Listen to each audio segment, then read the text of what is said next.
Aktual gündəm efirdədir. Dünən Azərbaycanın ən qədim paytaxtı Qəbələdə Türk dünyasının növbəti zirvə görüşü oldu. Türk Dövlətləri Təşkilatının üzv ölkələrin və müşahidəçi ölkələrinin liderlərinin iştirakı ilə Qəbələ sammiti keçirildi. Əslində tarixi və siyasi baxımdan əhəmiyyəti ölçüyə gəlməzdi sözsüz, amma bu dəfə fərqli bir şeylər, fərqli mesajlar da səsləndi. Həm də bir fərqli müstəvi gördük. Artıq yeni bir termin kimin Türk Dövlətləri Təşkilatı plus termininin meydana gəlməsi, eyni zamanda Azərbaycan prezidentinin xüsusilə qeyd etdiyi müdafiə sənayesi məsələləri və əlbəttə ki, tarixi ənənələrin yaşaması üçün təkliflər səsləndi. Bu təkliflərin içərisində sözsüz ki, iqtisadi məsələlər də vardı. Sosial, siyasi əhəmiyyət daşıyan region içində və eyni zamanda yəqin ki, dünya üçün. Çünki türklər bütün dünyada yaşayır və türk irsinin yaşaması üçün, onun mədəniyyətinin təbliği üçün, bir-birinə daha rahat anlaması üçün bu verilən qərarların da əhəmiyyəti olacaqdır. Qonaqları təqdim edeyim, biz də müzakirə eləyək ki, nələri eşitdik, nələri gördük və bizi hansı yeni məqamlar gözləyir Türk Dövlətləri Təşkilatı və onun yenilənən formatında. Tənzilər Rüstəmxanlı Milli Məclisin deputatı, Cavanşir Feyziyev Milli Məclisin deputatı, Hikmət Babaoğlu Milli Məclisin deputatı, İsmail Cingöz siyasi şərhçi. Xoş gördük hamınızı. İcazə verirsə İsmail bəydən başlayaq. İsmail bəy, dünən biz sizlə danışa-danışa hələ sammit davam edirdi və dövlət başçıları, hökumət başçılarının hələ hamısı çıxış eləməmişdi. Yəqin ki, bitəndən sonra siz də çıxışlara baxdınız. Siz nələri eşitdiniz? Öncelikle şunu vurgulayalım ki Türk Devletleri Teşkilatı artık bölgesel güç olmaktan küresel güç olmaya bir hedef koyduğunu somut olarak ortaya koymaya başladığını gördük liderlerin açıklamalarından. Çünkü ekonomiye vurgu yapıldı. Özellikle Sayın Aliyev Türk Silahlı Kuvvetleri ile Azerbaycan Milli Ordusu'nun 2025 yılı içerisinde defalarca tatbikat yaptığına vurgu yaparak Türk Devletleri Teşkilatı'nın da artık 2026'da ortak askeri tatbikatlar yapması gerektiğine vurgu yaptı. Bununla beraber Sayın Erdoğan da Gazze'deki yaşanan olaylara, Suriye'deki yaşanan olaylara ve dil birliğinin önemlerine dikkat çekti ve küresel ve bölgesel gelişmelere Türk Devletleri Teşkilatı'nın artık kayıtsız kalamayacağını bir şekilde bizi ilgilendirdiğine vurgu yaptı. Ve artık küresel olarak Türk Devletleri Teşkilatı'nın bir bütün ve beraber olarak olaylara yek vücut şekliyle müdahale ya da taraf olması gerektiği konusuna vurgu yapılması bir güç olarak tarih sahnesinde yeniden yer alarak konumlanmamıza vurgu yapılması önemlidir. Bizim yıllardır yeni dünya sistemi oluşuyor. Bu yeni dünya sisteminde de Türk Devletleri Teşkilatı 3. kutup olma yolunda adımlar atmalıdır sözümüzün şimdi somut olarak ortaya bizzat liderler tarafından konulmaya başladığını görmek bizim görüşlerimizin isabetli olduğunu gösterirken gelinen sistemde ve dünyada Türk Devletleri Teşkilatı'nın söz ve güç birliği konusunda etkili olmaya başladığını göstermesi önemliydi. Burada hani ben birleştirerek söylüyorum, bütün liderlerin ortak açıklamalarının kesişim noktası ekonomi, güvenlik ve silahlı kuvvetlerdeki birlik ve beraberlik. Bir de Türk devletleri maalesef ki işte 1991'e kadar Rus ekol ve kültürüyle silahlı kuvvetlerini yapılandırdığından dolayı yeni sistemde Sayın Aliyev'in vurgu yapmak istediği sanırım envanter birliğinin konsept ve savunma doktrin mantığının aynı olması gerektiğine vurgu yapıyor olması dikkat çekici. Çünkü yıllardır Rus ekolü ve kültürüyle yapılanmış olan bir silahlı kuvvetler sistemi yeni dünya sisteminde olası bir savaş durumunda birlik, beraberlik, ortak komuta konseyinin kurulması ve sevk ve idarenin rahatlıkla yapılabilmesi, mantığın aynı olması, envanter kayıtlarının silahlı kuvvetlerin silah ve teçhizatlarının aynı olma yolunda önemli merhaleler kat edilmesinin dikkat çekmesi bizim artık güç olarak hem ekonomik hem silahlı olarak sahada yer almamız gerektiğini göstermesi açısından önemliydi. Bir şey unutmadan söyleyeyim. Dün vekillerimizden bir tanesi, dünkü konuklardan, Türkiye silahlı kuvvetleri yapılanma sonra 8. sıradadır. Çünkü nüve silahı olmadığı için biraz geride kalmaktadır. Nüve silahı olsa Türkiye'nin daha ileride olurdu sözü doğrudur. Ancak şunu unutmayalım ki Pakistan'ın yıllar önce yapmış olduğu bir açıklama var. Bizim silahımız Türkiye'nin silahıdır.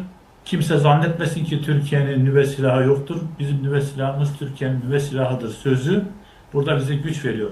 Ve bu vesileyle ve sizin kanalınızdan da bir kez daha belirtelim ki Pakistan'ın da yakın zamanda Türk Devletleri Teşkilatı'na üye veya en kötü ihtimalle gözlemci olarak yer alması gerektiğini hatırlatalım. Çünkü nükleer silahı olan tek İslam ülkesi olması ve coğrafi olarak eski bir Türk toprakları üzerine kurulmuş bir Pakistan olması bize kardeş ve dostluk bakımından uzak olmayan bir ülke olması nedeniyle Pakistan'ın da artık Türk Devletleri Teşkilatı içerisinde yer alması gerektiğini burada bir cümleyle de söylemiş olalım. Sayın Aliyev'in sözleri içerisinde uluslararası nakliyat güzergahı üzerinde, yani orta kuşak, güney kuşağı üzerinde Türk devletlerinin, Azerbaycan'ın, Zengezur Koridoru'nun ve Türkiye'nin yer alıyor olması önümüzdeki dönemde Türk kuşağının, Türk dünyasının dünya ticaretinde de ne kadar önemli söz sahibi olacağına vurgu yapması, enerji tedarikçisi olarak Türk devletlerinin tarih sahnesinde yeniden konumlanacak olması bizim önümüzdeki yıllarda güç olmak için, küresel güç olmak için, dünyaya nizam ve yön vermek için her şeyin artık oluşmaya başladığını göstermesi açısından önemlidir. Çok sağ olun İsmail Bey, çok dəqiq qiymətləndirmə verdiniz. Sözsüz ki, bizim üçün ən önəmli və qürur yerimiz odur ki, Qəbələ Qafqaz Albaniyasının paytaxtı və Azərbaycan prezidenti çıxışını da bu cür başladı. Xüsusi olaraq qeyd etdi ki, böyük tarixi olan və tarix səhnəsində mühüm rol oynayan, eyni zamanda ictimai-siyasi baxımdan da əhəmiyyətli. Çünki Albaniya bir federativ dövlət olaraq bir neçə tayfaları hətta öz ətrafında birləşdirib, müxtəlif dillərdə danışan tayfalar da birləşib, amma əsas birləşdirici qüvvət türklərə məxsus idi, türk tayfalarına məxsus idi və bu mənada bu da bir simvolikdir ki, Türk Dövlətləri Təşkilatı plus artıq türklərin, türkçə danışanların ətrafına həm də məsləkcə, ürəkcə yaxın olan dövlətlərin də yaxınlaşmasına imkan verə bilər. Bu mənada mənə elə gəlir ki, cənab Orbanın söylədiyi ki, mən burada özümü daha rahat hiss edirəm, nəinki Avropada, bu elə belə söz deyildi. O dəyərlər, anlayışlar məsələsini, o dərin hisslərdir, insanın çox dərin qatında olur. Nə qədər də siyasətçi olsan, nə qədər də müasir baxışlı və yaxud da təbii ki, cəmiyyətin fikrini nəzərə almalı olsan, amma daxildən gələn bir diktə var, bir əxlaq diktəsi var, bir yaşam tərzi var ki, o heç vaxt imkan verməz ki, o qırmızı xətləri keçəsən və cənab Orban da dediyi əslində buydu. Və həqiqətən də cənab Orbanı Avropada başa düşmürlər. Yəni Avropa üçün bu biraz fərqli görünür. Çünki onlarda o dəyərlərin özünün belə dəyişdiyini və yeni dəyərlər formalaşdırıb da, amma hansı əsaslarla olduğunu biz görə bilmirik. Çünki siyasi böhran, Avropada olan situasiya və eyni zamanda depressiv cəhətlər insanlarda. Bu əlbəttə ayrı mövzudur, amma sadəcə olaraq onu qeyd etmək lazımdır ki, Türk dünyası həm də gənclərin dünyasıdır. Gənc türklərin dünyasıdır. O mənada ki, əhalilər artım baxımından, bütün məsələlər baxımından gələcəkdə həm də demoqrafik baxımdan biz güc mərkəzinə çevriləcəyik. Bugün burada studiyada olan bu üç millət vəkili mənim yadıma gələndən Azərbaycanda türkçülük və türk anlamını həm təbliğ edən, həm bu ətrafda işlər görən və ciddi işlər görən, yəni şuar demək və söz xatirinə yox, işlər qoyan insanlardır. Hər kəs öz cəbhəsində, bu istər qarşılıqlı münasibətlərin və əlaqələrin qurulması, istər elmi nəzəri bazanın formalaşması, istərsə də doğru və dürüst təbliğatın aparılması baxımından. Bu insanların həqiqətən də bugün ən çox onlara düşür. Bu sevinç, bu qürur. Çünki illərlə apardığınız o mücadilə deməyək, amma hər halda bir mücadilə var idi. Çünki bayaq İsmail bəy dedi, ordumuz Rus bir sistemi ilə qurulmuşdu. Cəmiyyətimiz bütövlükdə Rus sistemindən qurulmuşdu. Çünki işğal faktı var idi. Və bu cəmiyyəti bir türk sisteminə özümüzə qaytarmaq çox ağırlı bir proses idi və onu yaşayanlar bilər. Hər halda biz də sizdən çox şeyləri öyrəndik və bugün həm də sizə təşəkkür düşür ki, bugün Qəbələdə Türk dünyası dövlətlərinin liderlərinin görüşünün Azərbaycanın lokomotiv olaraq, öndə olaraq keçirilməsinin səbəbi odur ki, Azərbaycan cəmiyyətində türkçülük, türk ideyası nəinki oturuşub, özünə qayıdıbdır. Və bu qayıdışda əlbəttə ki, ədəbiyyatımızın və ədəbi nümunələrimizin çox böyük rolu var. Elə belə deyil ki, Qazaxıstan Cumhurbaşqanı Bəxtiyar Vahabzadədən stat gətirir. Bu gəlmiş bir ənənədir. Dədə Qorquddan gələn və poeziyamızda yaşayan böyük bir türk təbliğatının həm elmi, həm nəzəri, həm də praktik əhəmiyyətini siz görmüsünüz və bu mənada bugün sizin üçün çox önəmli bir gündür.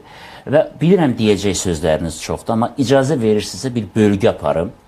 Məsələn, mən çox istəyirəm ki, biz hörmətli Hikmət müəllimlə danışaq hərbi və siyasi məsələlərini. Cavanşir müəllimlə mütləq bu nəqliyyat, dəhlizlər və Türk dünyasının ümumiyyətlə həm də bir iqtisadi bir quruluşa çevrilməsi məsələsi. Amma Tənzilə xanım, sizə verəcəyim suallar sözsüz ki, Cənab Prezident xüsusilə qeyd etdi ki, Türkoloji Qurultayının 100 illiyi və Cənab Ərdoğanın da bir vacib xəbəri məni çox sevindirdi ki, ortaq türk əlifbasında artıq Oğuznamə və Çingiz Aytmatovun əsəri çap olunub. Bu özü çox böyük simvolik olmaqla bərabər həm də artıq vaxtıdır ki, bizim uşaqlarımız, gənclərimiz bu məsələ, ümumiyyətlə türk mənəviyyatının yaşaması üçün, türk adətinin yaşaması üçün hansı işlər görüldü və sözsüz ki, 15 dekabrın Türk Dili Günü kimin qeyd olunması təklifi mənə elə gəlir ki, hamımızın ürəyindən olur. Bax, bu məqamları istəyirəm, belə bir bölgü aparım. İtirazınız yoxdur bölgəyə. Onda icazə verirsə Hikmət müəllimlə başlayaq. Tənzilə xanımla başlayaq. Yaxşı. Buyurun siz, lütfən. Buyurun Hikmət müəllim, gəlin. Mən icazənizi almışam. Əlbəttə ki, deməli doğrudan da biz diqqət etsək görəcəyik ki, Qəbələdə keçirilən Türk Dövlət Təşkilatlarının Dövlət Başçıları Şurasının zirvə görüşündə gündəm nə idi? Birinci buradan başlayaq. Sülh və təhlükəsizlik. Nəyə görə sülh və təhlükəsizlik idi? Ona görə ki, bugün dünyanın ehtiyac duyduğu birinci məsələ sülh və təhlükəsizlikdir. Və dərhal keçirəm Azərbaycan Prezidentinin sülhü təmin etməklə bağlı təkliflərinə. Dedi ki, 2026-cı ildə Türk Dövlətləri Təşkilatları birgə hərbi təlim keçirsinlər. Çünki Azərbaycan öz təcrübəsində bilir ki, sülhü də, təhlükəsizliyi də yalnız hərbi siyasi güclə təmin etmək olur və 30 illik fasilədən sonra özünün regionda sülhü təmin etmək ideyasını da həyata keçirdi, ərazi bütövlüyünü də həyata keçirdi, suveren hüquqlarında. Yəni, bunu deyən, məhz bu işi görmüş, bütün dünyaya rəğmən praktikada tətbiq etmiş bir liderdir bu təklifi deyən. Birinci buradan başlayaq. İkincisi, Azərbaycan Prezidenti dedi ki, Türk Dövlətləri Təşkilatı artıq qlobal aktör kimi çıxış edir. Bu, niyə görə qlobal aktör ifadəsi işlədildi? Gəlin bunun altını dolduraq. Coğrafiyaya diqqət edək. Qlobal aktör olmaq üçün hansı coğrafi miqyaslara malik olmalıyıq? Türk Dövlətləri Təşkilatının coğrafiyası Qırğızıstandan Çin sərhəddindən başlayır, ən şimalda, ən cənubda Ağdənizdə, Kuzey Kıbrıs Türk Cumhuriyyətində bitir. Coğrafiyanın böyüklüyünə baxın. Şərqi Sibirdə başlayır Qazaxıstan sərhədlərindən, Mərkəzi Avropada Dunay çayı hövzəsində Macaristanda bitir. Bu, Avrasiya dediyimiz məkanın düz özüdür. Hətta Avrasiya məkanının coğrafi baxımından düz ürəyidir, qəlbidir. Əcdadımızın bizə miras qoyduğu coğrafiyadır. Belə olan halda qlobal aktör olmamaq mümkün deyil. Əgər siz bir ucu Çinə dayanan, bir ucu Ağdənizə dayanan coğrafiyada bir qərar qəbul edəcəksinizsə, burada təhlükəsizliyi təmin etməklə bağlı tədbirlər görəcəksinizsə, əlbəttə ki, siz qlobal aktörsünüz. Və mənim yadıma nə düşdü? Arada mən humanitar gəzişmələr eləyəcəm, bölgünüzdən kənara çıxmamaq şərti ilə. Estağfurullah, buyurun, əlbəttə. Nədir? Mən baxdım bu tədbirə, İsmail bəy Qaspralını xatırladım. Deyirsiniz ki, ömrü boyu həyatımızı həsr eləmişik türkçülüyə. Əli bəy Hüseynzadəni xatırladım, Ziya Gökalpı xatırladım, türkçülüyün əsaslarını xatırladım və bir daha dedim ki, keşke bunlar sağ olaydı İsmail bəy Qaspralının demək fikirdə, dildə, işdə birlik çağrışının bugün liderlərimiz tərəfindən, böyük liderlərimiz tərəfindən necə həyata keçirildiyini görəydi və o zaman o nə qədər xoşbəxt olardı. Bugün Türk Dövlətləri Təşkilatı əslində bunu edir. Digər strateji məsələlərə gəldikdə isə bugün yeni çağırışlar var. Burada qeyd olundu. Yeni dünya nizamına doğru gedirik. Burada türbülanslar var. Burada böyük vakuumlar var və əsas bu vakuum bizə mənsub coğrafiya ilə bağlı olan vakuumdur. Çünki 18-ci ildə Birinci Dünya müharibəsindən sonra bütün dünya liderləri Osmanlıya məğlub olandan sonra dedilər ki, elə etməliyik ki, bundan sonra beynəlxalq münasibətlər sistemində ümumiyyətlə Türk faktoru olmasın. Atatürk'ün sayəsində, Ulu Öndər Atatürk'ün sayəsində Türkiyə mövcud oldu. Amma necə mövcud oldu, biz bunu görürük. İkinci Dünya müharibəsindən sonra bugünkü formalaşan və yaxud bugün dağılmaqda olan dünya nizamı yenə türklərsiz oldu. Çünki Türk dövlətlərinin böyük əksəriyyəti SSR-in tərkibində idi. Türkiyədə tək idi, İkinci Dünya müharibəsinə də qoşulmamışdı. Və bu vakuum, bu strateji vakuum məhz bizim olmamağımızdan, türklərin beynəlxalq münasibətlər sistemində rolu olmadığından yaranan bir vakuumdur. Bugün Türk Dövlətləri Təşkilatı bunu doldurur. Məsələ bundan ibarət. Yəni, sanki ədalət qılıncı əski idi. Ədalət qılıncı əski idi. Türkün ədalət qılıncı. Qılınc sözünü ikisini bir cümlədə işlətmək bir qədər təhlükəlidir, amma siz o qədər gözəl, o qədər yerində işlətdiniz ki, çünki qılınc olmasa ədalət olmaz. Azərbaycan prezidenti dedi ki, biz elə hesab edirdik ki, ədalət yoxdur, amma ədalət var, sadəcə onu əldə eləmək lazımdır. Ədaləti necə əldə ediləcəksən? Qılıncla əldə edəcəksən, güclə əldə edəcəksən və mənə elə gəlir ki, biz tarixən dünya siyasətində oynadığımız türk xalqları olaraq missiyanı, yeri və rolu bugün özümüzə qaytarırıq. Bu dünyaya ədalət vəd edir, sülh vəd edir, inkişaf vəd edir, inteqrasiya vəd edir. Nə zaman ki, türklərin rolu dünya siyasətində, Avrasiya məkanında zəifliyibdir, ədalətsizlik baş veribdir. Dünyanın qəddar hökmdar, qəddar imperator kimi tanıdığı Çingiz xan deyirdi ki, məni dünya ölkələri fəth etməyə görə xatırlamayacaq. Məni dünya ona görə xatırlayacaq ki, mən böyük İpək yolunun təhlükəsizliyini təmin etdim və ticarət marşrutlarını bərpa etdim. Bunu Marco Polo yazır. Hansı ki, o Marco Polo Azərbaycana da gəlmişdi, Monqolistana da gəlmişdi. Hətta Çingizin paytaxtı Ötkəndə də olmuşdu. Bu məsələləri əyani şəkildə görmüşdü. Və Marco Polo yazır ki, Ötkəni çox maraqlı bir şəhər kimi təsvir edir. Təqribən o təsvirdən mən elə başa düşürəm ki, Moskva kimi, Kreml kimi qüllələr olan bir ərazidən söhbət gedir. Küçələr, orada olan səfirliklər necə yerləşmişlər. Möhtəşəm bir şəhər. Mənə gəlir ki, arxeoloqlar bunu axtarıb tapmalıdırlar. İndiki mədəniyyətimizi yenidən dirçəldirik. Tarixi təfəkkürümüzü, tarixi yaddaşımızı yenidən dirçəldirik. Buna da qayıtmaq lazımdır. Mən çox danışmayım. Buyurun. Həddən ziyadə maraqlı danışdınız və maraqlı bir məqama toxundunuz. Amma Hikmət müəllim, gəlin razılaşaq ki, yəni haqlısınız və sadəcə bir əlavəm var ki, ümumiyyətlə Türk savaşı eləyəndə də iri miqyasda eləyirdi, böyük eləyirdi. Amma Türk tarix səhnəsində ya zəifləyəndə, ya yeri azalanda dünyanı o xırda-xırda lokal müharibələr bürüyür və lokal müharibələrin özündə də bir eybəcərlik var. Biz yaxın şərqi görürük. O lokal müharibələrin, o intriqaların, o dövlətlər, hətta eyni dildə danışan ərəblərin belə dil tapmaması, amma halbuki Osmanlı dönəmində çox gözəl də dil tapırdılar. Tapmamasının həm də ədalət qılıncının zəifləməsindən oldu. İndi bu qılıncın qayıdışı həm də onlar üçün bir işıq olacaqdır. Mən belə düşünürəm. Ola bilər, mən biraz mübaliğəyə yol verirəm, amma tarix həm də amansız bir şeydir. Rəqəmlər və hadisələrin gedişatını görəndə görürsən ki, belədir. Tənzila xanım, əslində gəldik tarix məsələsinə və tarixdə türklərin yaşadığı ən pis əsr elə 20-ci əsr hesab oluna bilər. Doğrudur, 19-cu əsrdən sonra başlanan proses 20-ci əsrdə tam məntiqi yekuna çatdı və nə yaxşı ki, Atatürk var idi, olmasaydı heç Türkiyədə olmayacaqdı. Məqsəd də elə o idi. Sadəcə olaraq ayrı-ayrı şəxsiyyətlər hər zaman türkü və türk dünyasının xilaskarı olublar. Bu mənada onun da ruhuna böyük bir ehtiram düşür.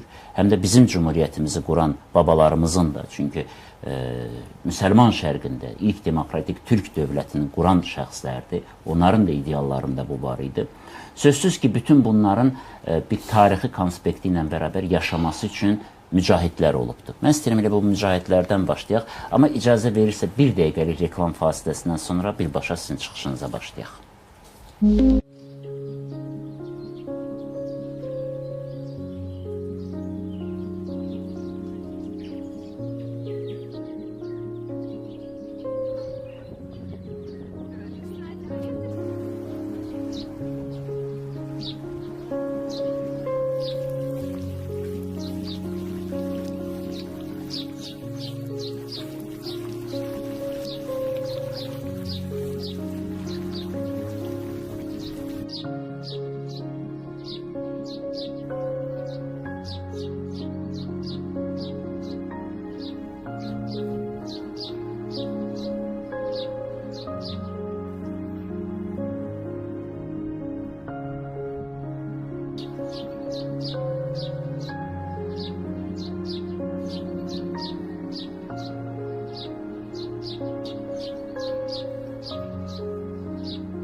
Müzakirəmiz davam edir. Dünən Qəbələdə böyük bir tədbir keçirildi. Türk Dövləti Təşkilatı üzv ölkələrinin liderlərinin zirvə görüşü və sözsüz ki, orada Türk dövlətlərinin irsinin, ümumiyyətlə Türk irsinin, Türk yaşamının yaşaması üçün, yeni nəslə ötürülməsi üçün də təkliflər səsləndi. Tənzilə xanım, reklam öncəsi verdiyim sualı buyurun, indi cavablandırın.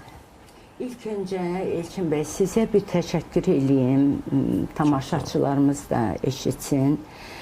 Bizimlə ilgili dediyiniz buradakı millət vəkililə dediyiniz o Türk dünyasına verilən əməklərdə az da olsa bizim payımızın olmasını xüsusi qeyd elədiniz. Çox təşəkkür edirəm. Mən düşünürəm, hər birimiz üçün bu önəmli bir dəyərdir. Və biz çox böyük tarixi hadisələrə, hər dəfə deyirəm bunu, bir də təkrar edeyim, şahidlik eləyirik. Əslində mən biraz bu Türk dünyasının mənəvi bağlarına daha üstünlük verirəm. Çünki biz bu yola inanmış adamlarıq. 30 il bundan öncə də biz bu birliyin olacağına, bu dünən 2 gün bundan öncə başlanan Qəbələdən verilmiş o böyük Türk dünyasına verilmiş, Türk dünyasının bir araya gəlib verdiyi, dünyaya verdiyi o mesajların gün gələcək, həyata keçəcəyinə, baş verəcəyinə inanmış adamlardıq biz. Biz buna hər zaman inanmışdıq. Və sadəcə buna inanmaq üçün çox düşünməyə də gərək yox idi. Onun üçün, çünki biz millətimizin qüdrətini bilirdik. Siz bayaq çox gözəl bir şey qeyd elədiniz. Atatürk olmasaydı,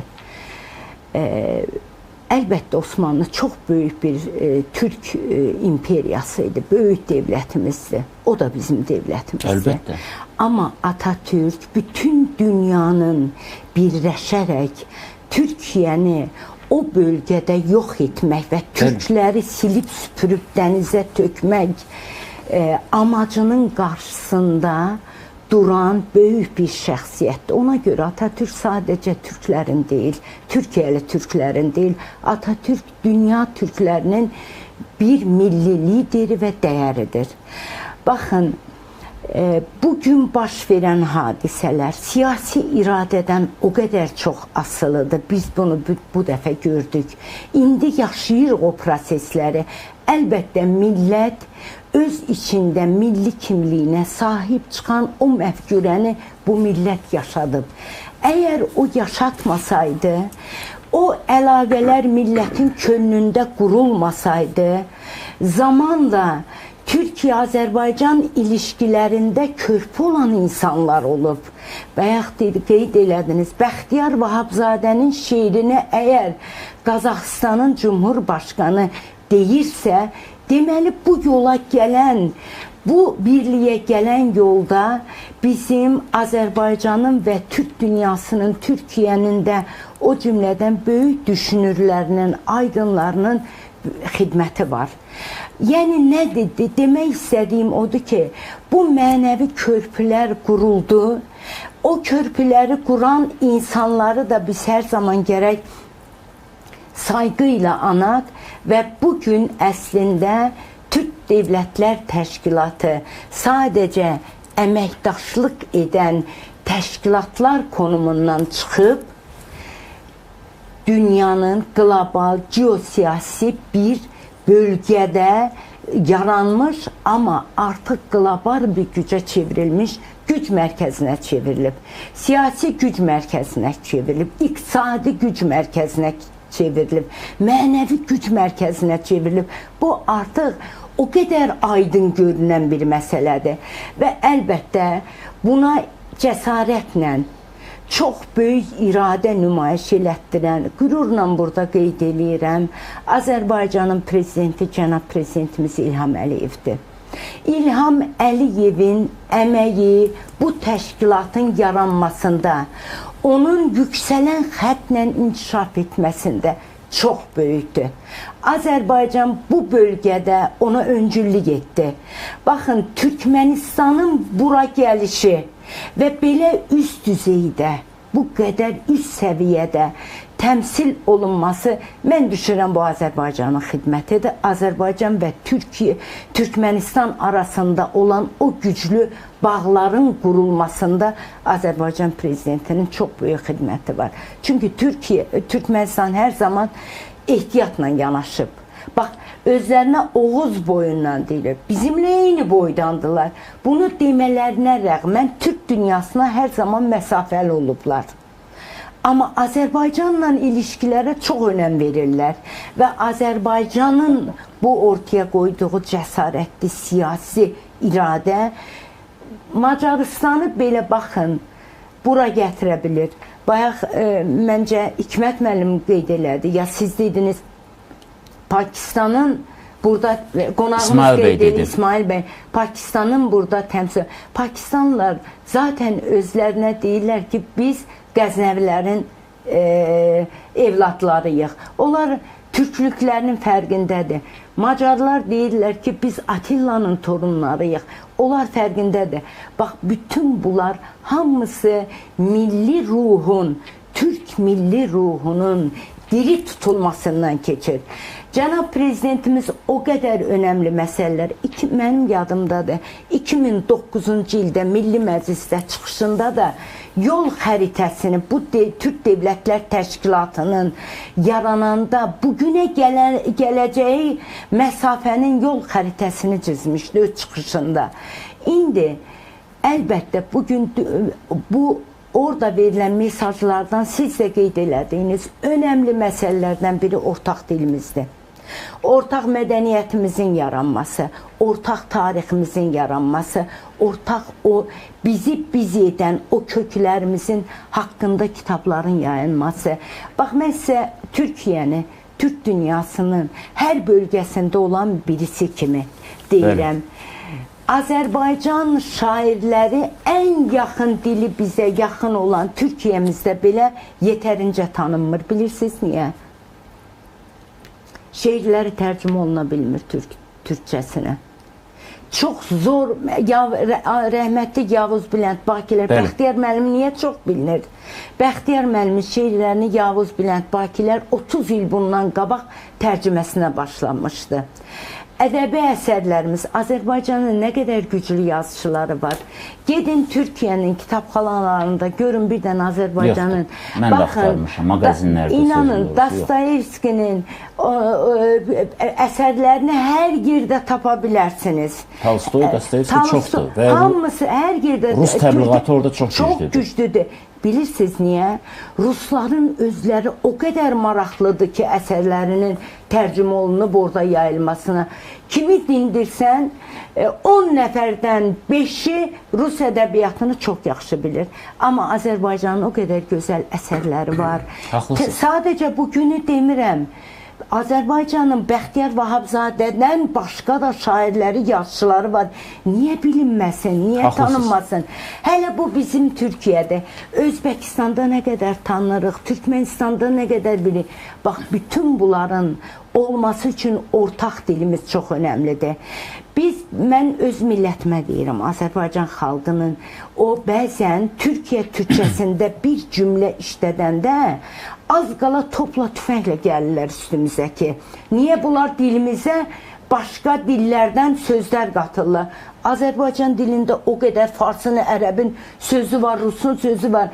Bundan rahatsız olmur. Amma Türkiyə türkçəsində bir söz işlədəndə bundan rahatsız olurlar. Çünki Türkiyə qıcığı var, daxili qıcıqdır. O idarə olunmaz bir hissdir. Və mənə elə gəlir ki, baxın, uzaq görənlik çox önəmlidir. Əlbəttə. Bizim ölkəmizin şansı cənab prezidentimizin uzaq görən bu dövlətlər birliyinə inamı, inancı gələcəkdə bu Türk millətinin taleyində ən önəmli yer oynayacaq, rol oynayacaq bir təşkilatın olduğuna olan inamıdır və ona görə də belə cəsarətli addım atır və mən bilirsiniz, bu təşkilatın böyük büdcəsi olacaqdır. Bu büdcə ortaq mədəniyyətimizin yaradılmasına, ortaq ədəbiyyatımızın, tarixi köklərimizin, Oğuz boyu ilə öyünən bir millətik. Biz Oğuz xan haqqında bir belgesəlimiz yoxdur. Tənzilə xanım, Bizim, baxın, Türk millətinin ən tarixə düşmüş, ən böyük qəhrəmanlarından haqqında söz dedik. Çingiz xandır, Teymur, Əmir Teymurdur, Atilla'dır. Haqqında hansı Türk devləti bir film çəkib? Çingiz xan haqqında çəkilib. Bir dənə Qazaxlar eləyirlər. Tomris haqqında çəkiblər. Yəni Qazaxstanda bu məsələ çox güclüdür. Tomris haqqında çəkiblər. Bir də Çingiz xanı çəkiblər. Amma o yetərli deyil. Əlbəttə yetərlidir. Baxın, Amma Tənzilə xan, bir Oğuz məqam var. İcazə Bəli. verin. Mən bayaqdan o qədər gözəl məsələlərə toxundunuz ki, istəyirəm müdaxilə edeyim, amma həm də sözünüzü kəsmək istəmirəm. Amma bu məqamda deməliyəm. Azərbaycan ədəbiyyatının, eləcə də müasir Türk ədəbiyyatının, Qazax ədəbiyyatının və s. Azərbaycanda təbliği və s. məsələlərini əslində Atatürk mərkəzi eləməlidir. Eləyirmi? Yaxud da tərcümə mərkəzi deyilən bir təşkilat var idi. Uzun illər fəaliyyət göstərdi. Eləyə bildimi? Öhdəsindən gələ bilmədi. Və hələ də mənim barışmadığım bir məsələ var ki, Bakıda Türkoloji qurultayın... Güclü tərcümə olunurdu orada. Bəli. Türkoloji qurultayın keçirildiyi Bakı şəhərində Slavyan Universiteti var, amma Türk Universiteti yoxdur. Məsələn, Qazaxstanda Qumilov adlı universitet böyük bir işi görür. Bəli. Hansı ki, burada Sovet dövrü Türkologiya jurnalı əsas buradan gedirdi. Bəli. Materialları, məqalələri, o vaxtı Aydın Məmmədovun orada neçə dənə məqaləsi çıxmışdı, tarixə əhəmiyyət kəsb edir. Türkiyə Cümhuriyyəti Bugün devləti bu bizdə var axı. qurulmamışdan öncə Hikmət müəllim də bu məsələni bilir. Türkiyə Cümhuriyyəti devlətinə əslində o qurulmamışdan öncə Azərbaycan mərkəzli olub Türk milli məfkurəsi. Əlbəttə. Yəni bu bizim üçün çox önəmlidir. Mənə elə gəlir yenə də liderliyi Azərbaycan Sözsüz özəlində eləyəcək və siz saxlayacaq. çox maraqlı bir məqama da toxundunuz və bunu da qeyd edək ki, Azərbaycan prezidenti əslində 21-ci əsrdə Atatürkün Türk dünyası üçün elədiyini elədi. Həm torpaqlarımızı və heç də Azərbaycan bu mənada əskik deyildi bu bəladan. Çünki bütün dünya azqala bizə qarşı silahlanmışdı. Və açıq aydın düşmənə yardım da eləyənlər var idi və dünyanın aparıcı və güclü dövlətləri bizə hər cür təzyiqlər var idi. Vacibdir ki, top tüfənglə təzyiq eləsin. Bəzən elə rıçaqlar var ki, top tüfəngdən də effektiv işləyir. Azərbaycan prezidenti buna sinə gəldi və bu məsələni köklü sürətdə həll elədi. Ardınca siz çox doğru qeyd etdiniz ki, biz Türkmənistan olmayanda, məsələn, Şuşa sammiti keçiriləndə sanki bir tərəfimiz boşdur deyə göründü. Çünki Türkmənistan yox idi. Amma Türkmənistanı necə maraqlandırmaq, onu necə cəlb etmək, onun yollarını, həm böyük diplomatiyasını, həm iqtisadi məsələləri, yəni onun geniş təfəkkür, cəsarət və bir qədər də sözün əsl mənasında bir sinə gəlib bu məsələni həll edəcəm deyə öhdəliyini yerinə yetirmək missiyası.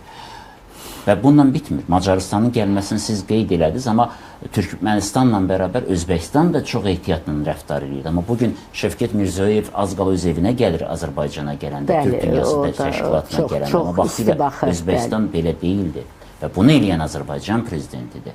Və yaxud da bir mühüm məqamı unutduq. Şimali Kipr Cumhuriyyətinin gəlməsi Azərbaycan prezidentinin yalnız riskə gedərək, beynəlxalq riskə gedərək, hətta orada olan qonaqların belə ürəyincə olmasa belə, onlar da aydın nəyə görə Dövlət başqanı səviyyəsində bunu edir və gətirib orada əyləşdirir. Yəni, bilirsiniz, bu fərqli bir risk istəyir. Bu, hər adamın heç düşünə bilməyəcəyi bir məsələdir, qaldı icra eləyə biləcəyi məsələ. Ona görə də mən düşünürəm ki, Azərbaycan həm də qürur duymalıdır ki, Atatürk Türkiyə Cumhuriyyəti üçün neynədirsə, İlham Əliyev, cənab prezidentimiz, Türk Dövlətləri Təşkilatı üçün bugün onu edir. Bu bir mənalı şəkildə. Elçin, mənim bir nüansı deyim, unutmadan, üzr istəyirəm, çox danışdım.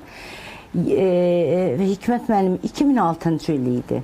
Deməli, zəng vurdum, Hikmət müəllim onda qəzetdə idi, Yeni Azərbaycan Partiyasında Türkiyədən qonaqlarım var idi. 3 may Türkçülük gününə dəvət etmişdim. Dedim ki, Hikmət müəllim, mən bunları devlətin məqamlarında bəzi yerlər var, deyirəm, qəbul eləmirlər. Siz bunları qəbul eləyin. Heç görüşməmişdik, Hikmət müəllimlə ancaq telefon danışıqlarımız olmuşdu. Dedi, nə problem var, Tənzilə xanım, Yeni Azərbaycan Partiyası oldu, hakim partiyadır. Mən də sevinə-sevinə bunları göndərdim, ora getdilər. Qayıdıb gələndə, baxın, biri kimdir, görün, özü bilir. Dedi ki, gəldi Tənzilə Hanım dedi, ya hakim partiyada bu qədər milli düşüncədə və türkçülüyü bu qədər gözəl bilən, türk milli kimliyini bu qədər mənimsəmiş insanlar da varmış dedi. Çox mutlu oldum buna. Bizim bugün AK Partidə Genel Başkan Yardımcısı Recep Tayyip Erdoğan'ın Cumhurbaşkanının Türk dünyasından sorumlu müşaviri Başkan Yardımcısı Kürşat Zorlu. Bakın hardan ara 19 il bundan önce. Əlbəttə, amma bir şeydə mütləq qeyd eləyək ki, hakim partiyanın əsasını qoyan şəxsin də Türk dünyası üçün, türkçülük üçün elədikləri, hələ Sovet dövrü elədikləri və mən elə belə qeyd eləmədim, Türkologiya jurnalının və ümumiyyətlə türkoloqların Azərbaycanda mövcud olması birbaşa ümumilli liderin siyasi iradəsinin nəticəsi idi və müstəqillikdən sonra o şüar deyildi, o elə bir reallıq idi ki, biz onda başa düşmürdük. Biz onu adi çıxış kimi anlayırdıq. Deməli, ilk prezident seçiləndən sonra Hikmət müəllimin də yadında olar, mən onda Türkiyədə idim. Sadəcə nəsib oldu ki, onu Türkiyədə dinləyə bildim. Ulu Öndər Heydər Əliyevin Türkiyə Böyük Millət Məclisində bir çıxışı var, o kitablarına qoyulubdur. Atatürk'ün Türkiyəsi dedi. O Türk milləti onu ayaq üstə alqışladı. Yəni o qədər gözəl, böyük fikirlər söylədi oradakı. Yəni, həm də ki, türkçülüyümüzü, Azərbaycan türkçülüyünü şuarçılıqdan, yalancı, psevdo... Dövlətin məqamlarına, məfkürəsinə daşıdılar. Bəli, yəni qışqırıqdan uzaq, soyuq məntiqlə reallığa çevirdi. Bakı, Tbilisi, Ceyhanı tənqid edənlər vardı və Azərbaycan müxalifət edirdi ki, başqa marşrutlardan geçsin. Bəli, bəli. Əslində, Türk-Azərbaycan münasibətlərinin bugünkü səviyyəsi iqtisadi baxımdan da kəmərlə bağlı, çox hörmətli Tənzilə xanımın buyurduğu əsas son zaman qoyuldu. Elə, onu da kəmər məsələsinə toxunduqsa, Cavanşir müəllim, həm də dünən bütün çıxışçıların əsas fikirlərində və əsasən də Azərbaycan prezidentinin dediklərində Türk dünyasının iqtisadi potensialı, eyni zamanda enerji xətlərinin, dəhlizlərin məsələləri müzakirə olundu. İstəyərdim bununla bağlı bir geniş arayış şəklində həm də bizim üçün məlumat verəsiniz ki, orada böyük rəqəmlərdən danışıldı. Çox sağ olun Elçin müəllim. İlk öncə sizin də, hörmətli həmkarlarımın da səsləndirdiyi bütün fikirləri obyektiv, ədalətli və real olaraq qiymətləndirirəm və qoşuluram bu fikirlərə. Türk dünyasının istər hərbi siyasi müstəvidə, istər mədəni mənəvi müstəvidə bütövləşməsi üçün deyə bilərəm ki, bütün ilkin şərtlər mövcuddur. İndiki mövcud beynəlxalq siyasi sistem şəraitində. Siz hələ vaxtilə öz 5 hissəli kitabınızda bütün bunun konturlarını təqdim eləmişdiniz. Sovet İttifaqının dağılması ərəfəsindən başlayaraq bizim gələcəyimiz nə olacaq, biz hara gedəcək istiqamətində fikirləşən adamlar vardı və biz həmişə bir xalq olaraq etnik kimliyimizi dərk etmədən gələcəyə gedəcəyimiz yolu müəyyənləşdirə bilməyəcəyimizi israr edirdik və tarix də göstərdi ki, bu doğrudan da belədir. Əgər adam öz keçmişini öyrənmirsə, bilmirsə, onun gələcəyi də qaranlıq olacaq. Bu illər ərzində müstəqilliyimizi bərpa etdikdən sonra keçən 30 ildən çox müddət ərzində Azərbaycan cəmiyyətində çox fərqli baxışlar mövcud olub.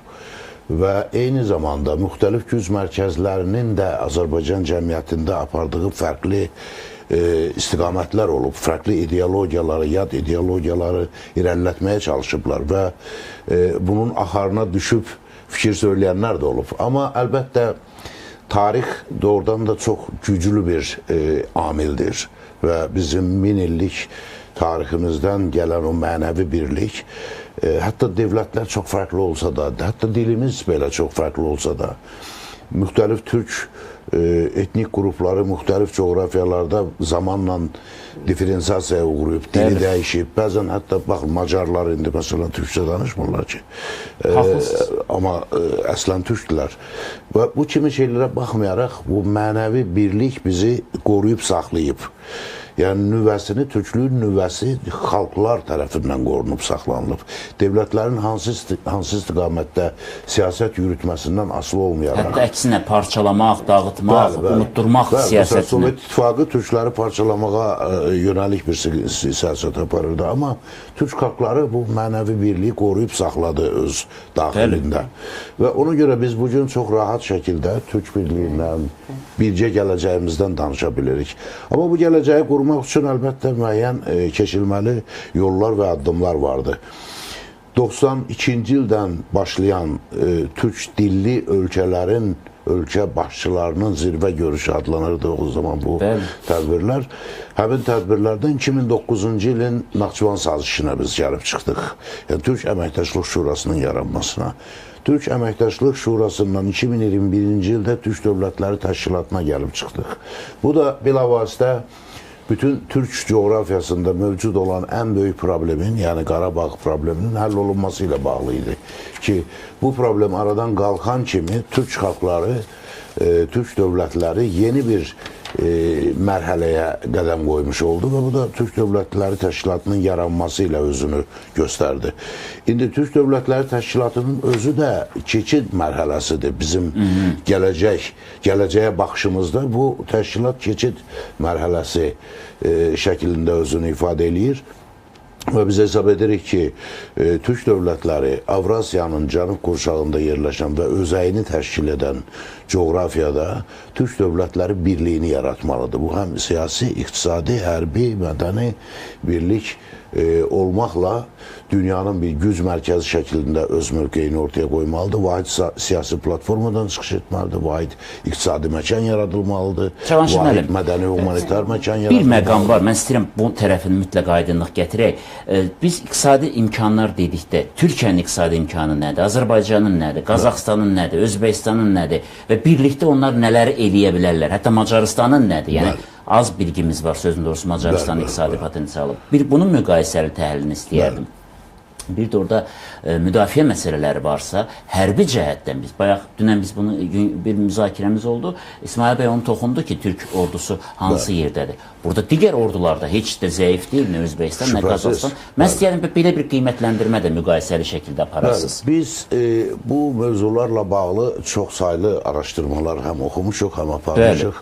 Və indi baxın, Türkiyənin 100 ildən çox müddətdə müstəqil dövlət kimi mövcud olması və üstəlik Osmanlı irsi əsasında üzərində qurulması əlbəttə onu bu məsələlərdə ön sıraya çıxardıb. Çünki bütün digər türk dövlətləri SSR çərçivəsində qapalı şəkildə yaşadığı 70 il ərzində Türkiyə dünyanın bütün mərkəzləri ilə ciddi siyasi, iqtisadi, mədəni əlaqələrdə olubdur. Və ona görə də Türkiyə həm iqtisadi potensial cəhətindən, həm ümumdaxili məhsul cəhətinin baxımından hal-hazırda ən güclü türk dövlətidir. Məsələn, Türkiyənin ümumdaxili məhsulu 1 trilyondan bir qədər, 1,1 trilyon həcmindədir. Və digər qalan bütün türk dövlətlərinin ümumdaxili məhsulu təxminən 800 milyon həcmindədir. Amma bu hələ heç nə demək deyil. Çünki bizim cəmi 30 illik müstəqil inkişaf tariximiz var. Və bu 30 illik inkişaf tarixində də biz nəyə nail olmuşuq? Əgər iqtisadi tərəfdən baxırıqsa bu məsələlərə, birinci növbədə yenə də Azərbaycanın digər türk ölkələrlə nisbətən daha fəal olduğunu görürük. Məsələn, 94-cü ildə əsrin kontraktının imzalanması ümumiyyətlə inanılmaz bir hadisə idi. Çünki müharibə gedən bir bölgədə, 1 milyon qaçqının olduğu bir bölgədə dünyanın ən iqtisadi cəhətdən ən çox inkişaf etmiş ölkələrinin ən böyük şirkətlərinin gəlib burada sərmayə yatırması, bu o zaman mənə elə gəlir ki, bu dünyanın heç bir ölkəsində mümkün olacaq bir iş deyildi ki, Heydər Əliyev onu Azərbaycanda mümkün etdi. Və oradan bu günə qədər gələn bizim iqtisadi inkişaf yolumuza baxanda biz görürük ki, Azərbaycan öz ölçüsünə, ümumdaxili məhsulun həcminə qeyri-adekvat şəkildə iqtisadi inkişaf yolu keçib. Qeyri-adekvat ona görə deyirəm ki, əslində bizim ölçüdə olan ölkələrdə hal-hazırda iqtisadi inkişaf səviyyəsi, ümumdaxili məhsulun səviyyəsi, sosial rifah səviyyəsi heç də bizdən yaxşı deyil, əksinə bizdən aşağıdır. Digər tərəfdən, Azərbaycanın 10 illər öncə görüb irəli sürdüyü iqtisadi layihələr. Yəni, Türk dünyasını birləşdirəcək, gələcəkdə birləşdirəcək layihələrinin bugündən başlanğıcının qoyulması elə Azərbaycan müstəqilliyin bərpa olunmasının ilk illərində başlayıb. Bu elə əsr neft kontraktı ilə Bakı, Tbilisi, Ceyhanla, daha sonraki illərdə Cənub qaz dəhlizinin reallaşdırılması, Bakı, Tbilisi, Qars dəmir yolunun çəkilməsi, Ələt beynəlxalq dəniz limanının tikilməsi və s. Bütün bunlar harada yerləşir? Bayaqdan o Avropanın, Avrasiyanın özəyi dediyimiz Türk zolağında bütün bu layihələr həyata keçirilir. Digər tərəfdən bizim ərazidə Türk geopolitik regionunda yerləşən, mövcud olan təbii resursların həcmi xüsusilə önəmlidir. Çünki bu hər bir ölkənin həm ilk növbədə iqtisadi və iqtisadi inkişaf bazasında üzərində siyasi və hərbi inkişafını təmin edən əsas amildir. Və təbii resurslarımıza baxdıqda 6 Türk dövlətinin ərazisində yerləşən, yəni mən nəzərdə tuturam yalnız Mərkəzi Asiya Türk Respublikaları, Azərbaycan və Türkiyə. Bu ərazidə yerləşən, mövcud olan təbii resursların adam başına düşən həcmi 27 Avropa ölkəsinin ərazisində təsdiq olunmuş təbii resurs həcmindən 2 dəfə artıqdır. Amma biz əhalini müqayisə edəndə biz görürük ki, biz 180 milyonuq. Amma Avropa İttifaqı 500 milyondan artıqdır. Və 3 dəfə də burada fərq var. 2 dəfə belə fərq var resursların həcmi baxımından. 3 dəfə də əhali. O zaman nə olur? Adam başına düşən həcmi 6 dəfə fərq eləyir. Yəni bizim hər adam başına, Türk ərazisindəki hər adam başına düşən, hər adam başına düşən təbii resursların həcmi Avropada adam başına düşən təbii resursların həcmindən 6 dəfə çoxdur.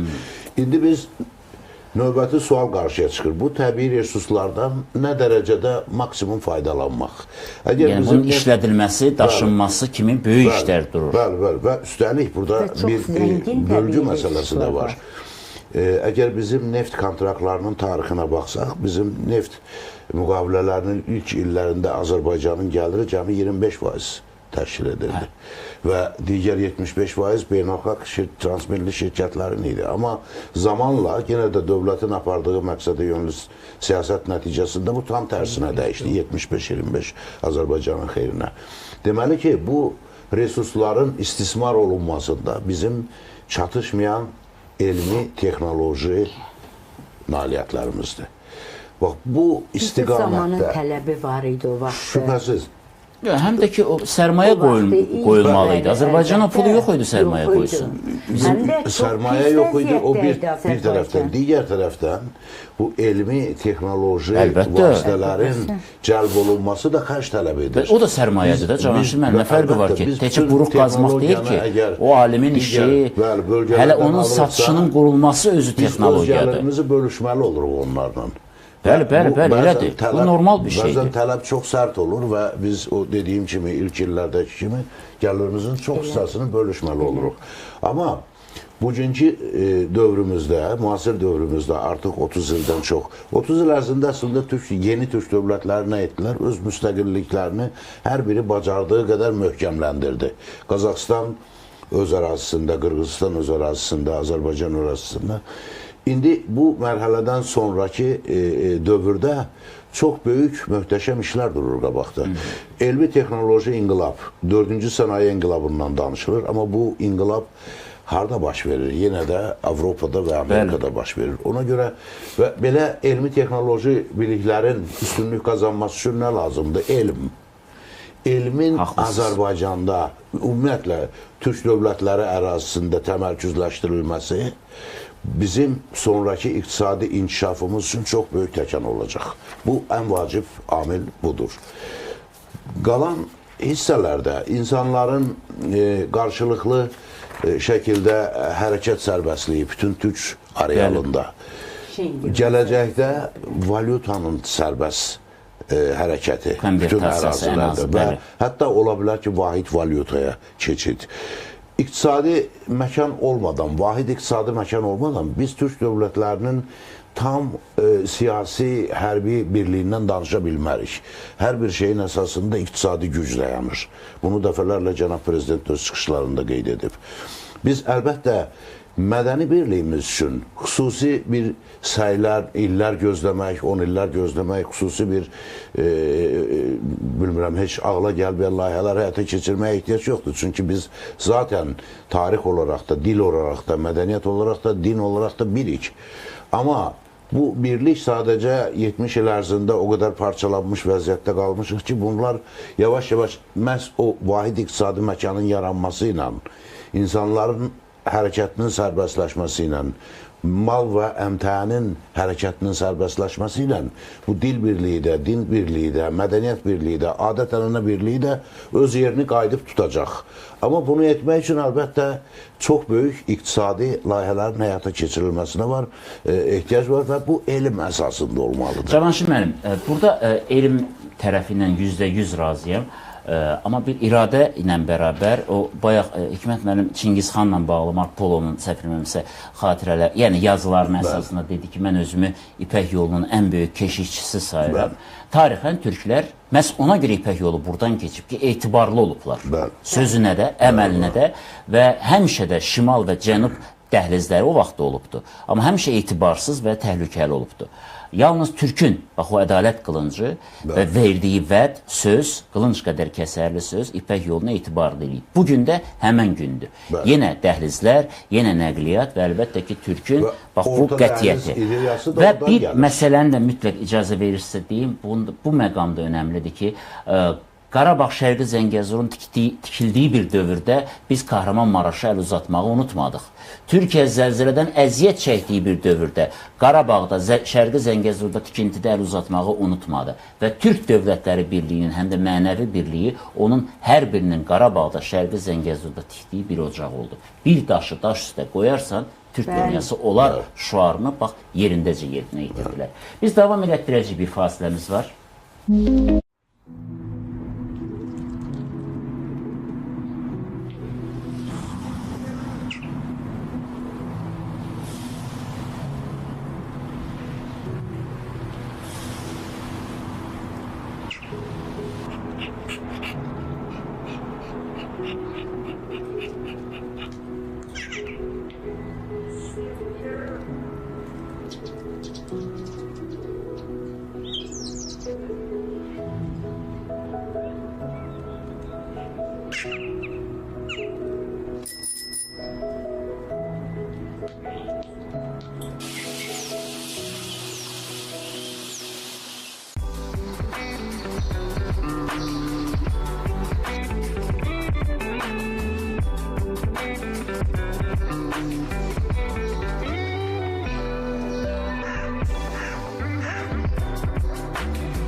Bizim müzakirəmiz davam edir. Əslində tarixi günləri, tarixi məqamları yaşayırıq. Amma eyni zamanda qonaqlarımız da məndən razılaşar ki, bu dəfəki Qəbələdə keçirilən bizim qələbə zirvəmiz deyək.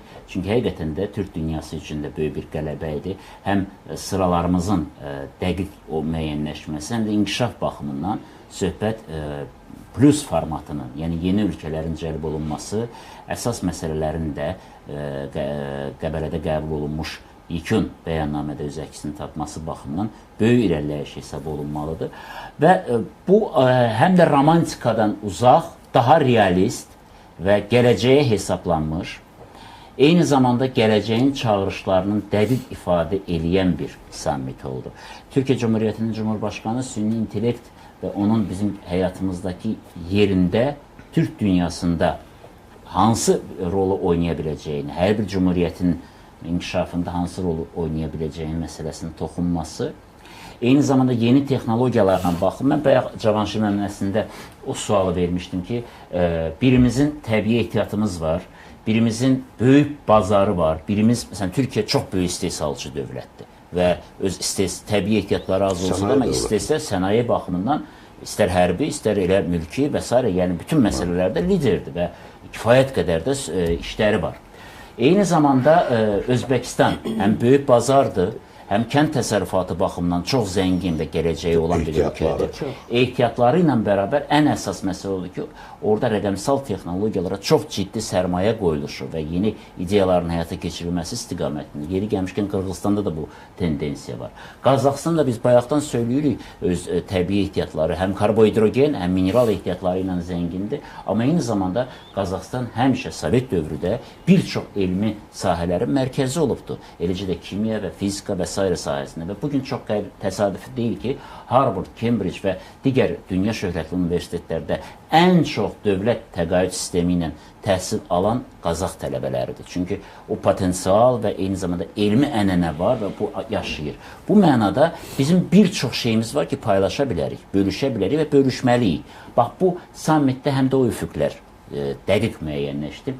Mən İsmail bəydən bir mühüm məqamı soruşmaq istəyirəm. İsmail bəy məni eşidirmi?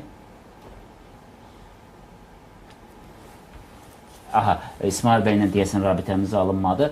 Əslində mənim ondan soruşmaq istədiyim məqam nə idi? Yəni, bizim qiymətləndirməmiz, biz tam mərkəzdəyik. Həm Sovet taleyini yaşamışıq, həm də müstəqillikdən sonra Türkiyə ilə ən çox sıx əlaqədə olan biz idik. Yəni, onlar hələ gəlib o əlaqələr qurulana qədər. Amma Türkiyənin çox maraqlı bir modeli var. Bu təhsil ocaqlarının yayılması ilə bu modelin özü böyük bir nümunədir. Çünki Türkiyənin ümumiyyətlə mədəniyyətinin, tarixinin təbliği baxımından bu məktəblər və ali məktəblər rol oynadı. Eyni zamanda bugün Türkiyə yumuşaq güc dediyimiz bu anlayışda əsas yeri tutan televiziya və audiovizual sənətlərdir. Bugün bir serialı ilə bütün Türk dünyasını fəth eləyir və nəinki Türk dünyasını.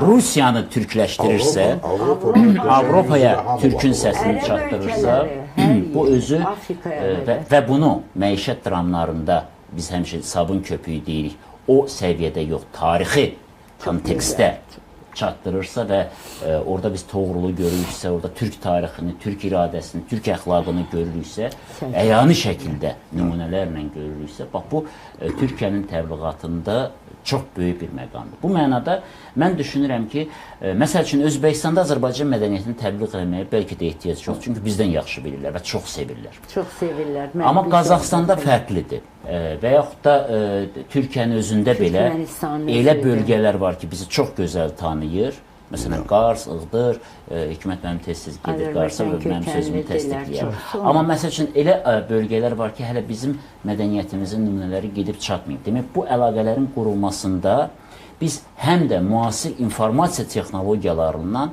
çox fərqli şəkildə istifadə etməliyik. Bu önəmli məsələdir. Mən bayaq elə belə qeyd eləmədim ki, vaxtilə yaradılmış bir çox türk mərkəzləri, birlikləri, eyni zamanda qeyri-hökumət təşkilatları artıq köhnə idarəetmə sistemindən, işləmə sistemindən dəyişib müasir işləmə sisteminə keçməlidirlər. Əgər bunu, yəni bu qədər işin çoxluğuna baxmayaraq, həm də kifayət qədər yaşı, yəni sözün əsl mənasında dünyanın belə problemləri ilə məşğul olan cənab Ərdoğan bu məsələnin nə qədər vacib olduğunu vurğulayırsa, o zaman yəni daha gənc olan, bax bu sahədə olan insanların daha öndə olması vacibdir və mən bu mənada bizim bəzi çatışmayan cəhətlərimiz var ki, onları aradan qaldırmalıyıq və icazə verirsə elə Mətbuat Şurasının İdarə Heyətinin üzvü Müşfiq Ələsgərli ilə bir Zoom bağlantımız var. Müşfiq mənim xoş gördük sizi də. Xoş gördük, Elçin müəllim. Sizə salam deyirəm, qonaqlar da salam olsun. Sizə də salam olsun. Əslində bizim Qəbələdə keçirilən bu sammitdə gördüyümüz mənzərədən həm də yeni vəzifələr meydana çıxdı.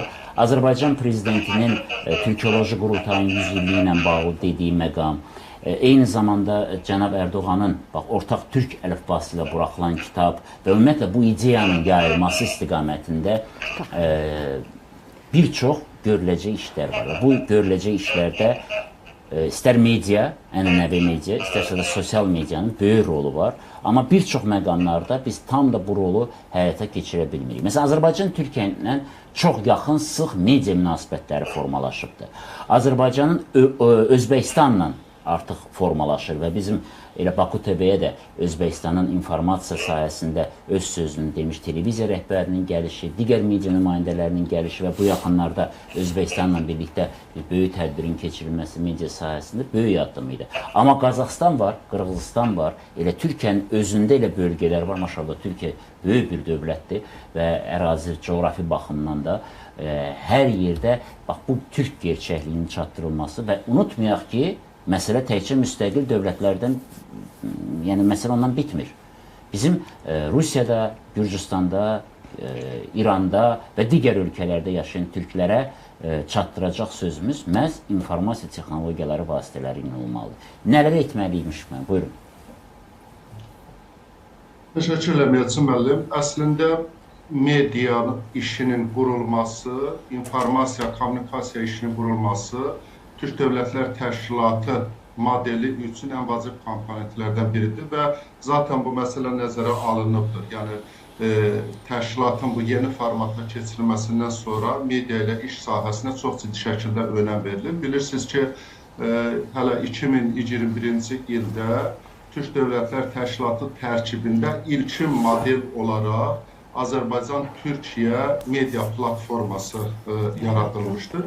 Düzdür, bu platformanın əsasında hələlik Azərbaycan-Türkiyə mediası dayanırdı. Çünki bunların bir-birlə əməkdaşlıq etməsi və üzərinə düşən öhdəliyi yerinə yetirmək üçün mühüm, belə deyək ki, təcrübələri vardı və o təcrübə 2020-ci ilin Vətən müharibəsi dövründə sınaqdan çıxmışdı. Amma həmin platformanın gələcəkdə genişləndirilməsi üçün belə deyək ki, bir strategiya hazırlanmışdı və o strategiya bu gün mərhələ-mərhələ yerinə getirilir. Yəni, strategiya ümumilikdə Türk dövlətlərinə daxil olan dövlətlərin hamısının bu platformaya cəlb olunması və vahid bir informasiya məkanının formalaşdırılması kimi bir hədəflər ortalıqdadır. Etiraf edək ki, bu hədəflərə çatmaq üçün, bu məqsədlərə yetmək üçün Azərbaycan tərəfi çox ciddi şəkildə iş aparır və mən nümunə üçün deyirəm, mən diqqət yetirsəz, son bir neçə il ərzində təqribən Azərbaycanın da iştirak elədiyi və türk dilli dövlətlərin Qazaxıstan, Özbəkistan, Qırğızistan və başqaları hamısını nəzərdə tuturam. Təqribən 200-ə yaxın müxtəlif tədbirlər həyata keçirilir. Bura Qazaxıstanın aparıcı media qurumları ilə Azərbaycan arasında media agentliyi arasında iki tərəfli memorandumların imzalanması, eyni modelin Özbəkistanla, Qırğızstanla və digər ölkələrlə həyata keçirilməsi, eyni zamanda jurnalistlər arasında təcrübə mübadiləsinin aparılması, iki tərəfli müqavilələrin imzalanması və s. Mən bunların hamısını daxil edirəm bura və getdikcə bu Azərbaycan-Türkiyə media platforması üzərində qurulan modelin biz getdikcə daha da genişləndirməsini və bütövlükdə türk dünyasını əhatə etməsinin şahidi oluruq. Mən hesab edirəm ki, bu işi eyni templə davam etdirmək və daha da sürətləndirmək lazımdır. Çünki əslində mən bayaq hədəf dedim bu dövlətlərin, media qurumlarının da platforma cəlb olması, amma əslində o keçici, belə deyək, taktiki bir hədəfdir. Bizim hədəflərimiz daha böyükdür. Nədən ibarətdir bu hədəflər? Dediyim kimi, deməli, türk dünyasının, Türk Dövlətlər Təşkilatının daxil olduğu regionda bir informasiya məkanı yaradılması, o informasiya məkanının qorunmasıdır əslində bizim hədəfimiz. Bəllidir ki, bu Türk Dövlətlər Təşkilatı qurulandan sonra təbii ki, o dünyanın müxtəlif güc qurumları və onların himayəsində olan media təşkilatları tərəfindən biz ciddi şəkildə informasiya hücumuna məruz qalırıq. Bax, həmin o informasiya hücumunun qarşılanması və ona layiqli cavab verilməsi, dezinformasiyaların ifşa olunub onlara cavab verilməsi, bizə qarşı yönəlik müxtəlif addımların aradan qaldırılması üçün hər bir ölkənin media qurumunu və ümumilikdə götürəndə bu Türk Dövlətlər Təşkilatı media məkanının buna qarşı bir mübarizə aparması lazımdır. Problem oradadır ki, Elçin bəy, bu informasiya, kommunikasiya texnologiyaları çox sürətlə dəyişir. Məsələ oradadır ki, bugünkü mübarizə təkcə bizim ənənəvi klassik medianın üzərində getmir. Bugün internet informasiya texnologiyaları, onlayn informasiya resursları üzərində, xüsusilə sosial şəbəkələr üzərindən aparılan mübarizəni və burada süni intellekt texnologiyalarından istifadə olunması, deepfake texnologiyaları, mikro hədəfləmə və psixoloji manipulyasiya alətlərindən istifadə olunması və s. çox ciddi şəkildə biz bu Türk Dövlətlər Təşkilatına qarşı bir informasiya savaşının aparıldığını görürük. Bu təbiidir. Belə deyək də biz bunu anlayırıq nədir bunun səbəbində. İndi bizim orada dəyərli deməli millət vəkillərimiz və digər iştirakçılarımız da barədə danışırlar, onlar daha izah edərlər. Səbəblər bəllidir, o baxımdan biz anlayışla qarşılayırıq. Amma məsələ oradadır ki, bizim davranışlarımız, bizim bacarıqlarımız, bizim o kommunikasiyanın yeni alətləri ilə tanışlığımız və o müstəvidə onlara cavab vermək bacarıqlarımız da artırılmalıdır. Və diqqət yetirsəz görərsiniz ki, bu Qəbələ görüşündə də təhlükəsizliklə bağlı aparılan müzakirələrdə və yekun bəyannamədə də bu informasiya, kommunikasiya texnologiyaları, xüsusilə kiber hücumlar, sonra süni intellekt texnologiyaları məsələsinin də önəm çəkilməsi mənə belə gəlir ki, bu məsələləri də əhatə edir ki, biz bizə qarşı aparılan mübarizədə o yeni texnologiyalardan istifadə bacarıqlarını əks eləməliyik, onlara özlərinin bacarıqları dildə, söhbət rəqib tərəfdən nəzərdə tutub, cavab vermək bacarmalıyıq. Amma məsələ sizə deyim ki, kifayət qədər dərindir, bizə qarşı yönələn o informasiya savaşının açıq və qapalı tərəfləri var. Yəni, bəzi rabitədə deyəsiniz. Hücum elementləri var ki, biz onu göz ilə görürük aydın şəkildə, amma bəziləri də vardır ki, çox belə incə metodlarla həyata keçirilir. Vaxtımız varsa, mən bir kəlmə daha o barədə demək istəyirəm, ya tamamlarsa bitirim burada. Yəni, o hansı görünməz texnologiyalardan istifadə edirlər. Deməli, mən bir nümunə gətirmək istəyirəm. Bu çox qəribə bir hal yaranır. Deməli, Macarıstan nə qədər ki, Türk Dövlətlər Təşkilatına qatılmaq niyyətini elan etməmişdir. Biz diqqət yetirsək görər ki, Macarıstanın beynəlxalq reyting hazırlayan təşkilatlarda, hansılar ki, Avropada, ABŞ-da və digər yerlərdə yerləşirlər, uzun müddət fəaliyyət göstərirlər, onların reyting cədvəllərində həmişə Macarıstanın adı yüksək yerlərdə ifadə olunurdu. Məsələn, 50-dən ölçədə olan yerlərdə idi. Məsələn, mən konkret olaraq sərhədsiz reportyorları misal göstərə bilərəm.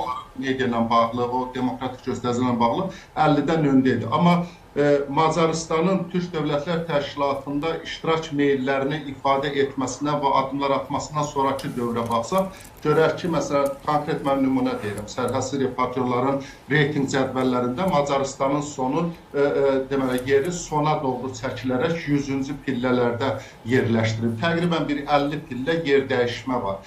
Nə baş verir burada? Yəni Macaristanda nə rejim dəyişməyib, nə durum dəyişməyib, nə o demokratik dəyərlərdə bir dəyişiklik yoxdur. Amma eyni təşkilat, reyting hazırlayan bir Avropa təşkilatı burada Macaristanın üzərində bu cür manipulyasiya etməsinin səbəbi nədir? Yəni səbəbləri axtaranda yeganə versiya kimi biz Macaristanın bu Türk Dövlətlər Təşkilatına qoşulmasını görürük. Yəni kimlər ki Türk Dövlətlər Təşkilatına qoşulurlar, regional güc yaratmaq üçün burada çaba göstərirlər. Dərhal onlara qarşı o beynəlxalq, dırnaqarası mən beynəlxalq deyirəm, o beynəlxalq təşkilatların belə deyək ki, reyting cədvəlləri, reyting hazırlama mexanizmləri işə düşür və həmin dövlətlərin şərlənməsi, beynəlxalq ictimai rəydə nüfuzunun salınması və s. üçün çox ciddi işlər aparır. Mən də bu sərhədsiz reportyorları bir nümunə olaraq göstərdim. Mən onlarla misal göstərə bilərəm ki, Azərbaycanın reytingin üzərində necə oyunlar qururlar, Türkiyənin üzərində necə oyunlar qururlar, amma mən Azərbaycanı və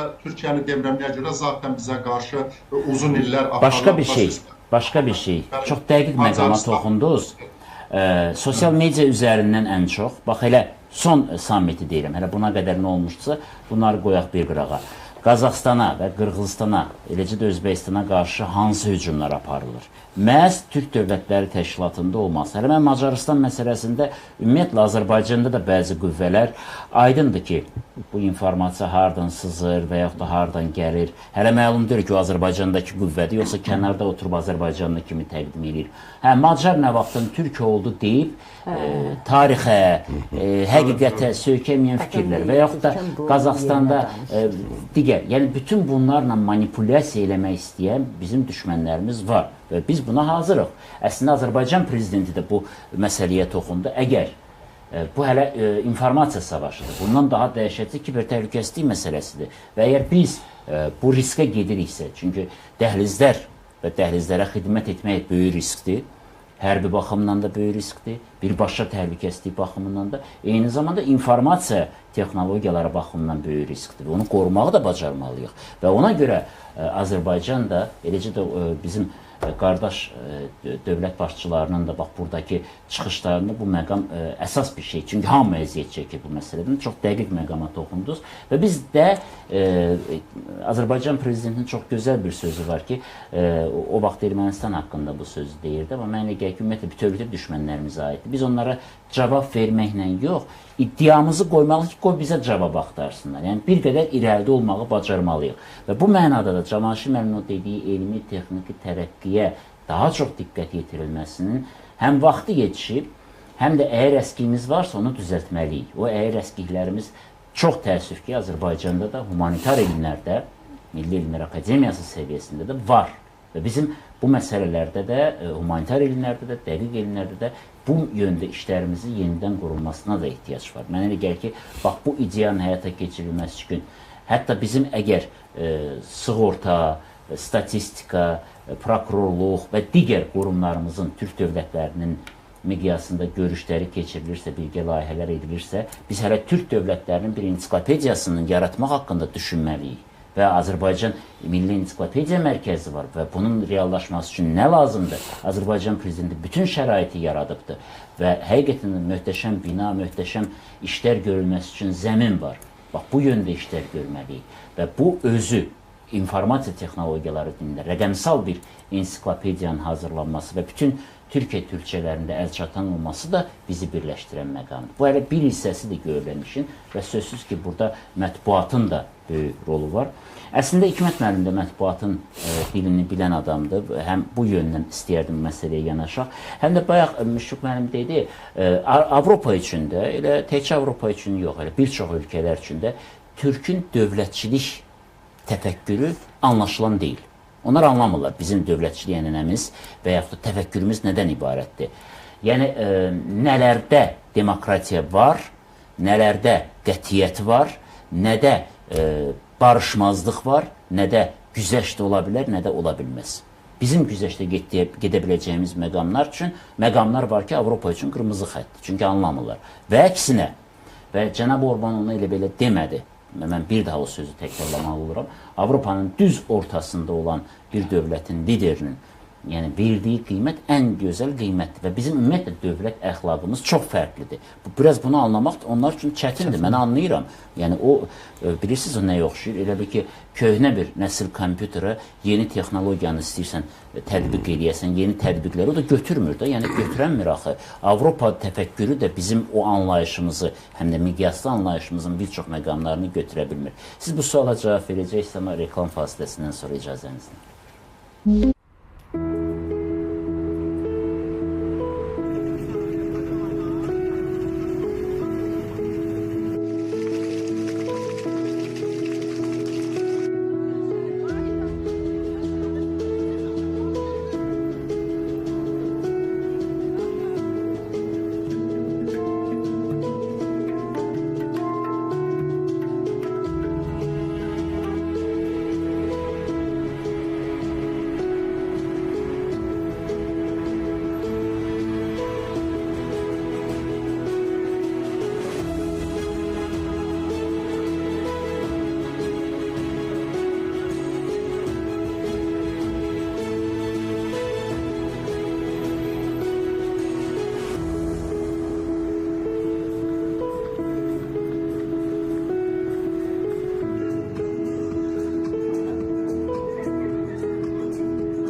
Müzakirəmiz davam edir. İcazə verirsinizsə, reklamlardan öncə Hikmət müəllim sizə ünvanladığım sualı cavablandırardınız. Bir türk dövlətçilik təfəkkürü və bu təfəkkürü qəbul edə bilməyən Avropanın əlbəttə ki, Macaristana da, bizə də xor baxmağının əsasları var. Buyurun. Mənə elə gəlir ki, sizin çox maraqlı sualınızın çox dərin cavabı var. Bu da bizdən tariximizə, türk dövlətçilik tarixinə ekskursiya etməmizi tələb edir. Qısaca bir sosial arxeologiya aparacağıq, tarix yaddaşımızı yenidən bir analiz edib, nəyə görə belədir sualının cavabını axtaracağıq. Amma mənə elə gəlir ki, bunu bizdən daha yaxşı Avropalılar bilir. Türk dövlət düşüründə dövlətçilik təfəkkürünə ilə bağlıdır. Amma Avropalıların hansı qismi?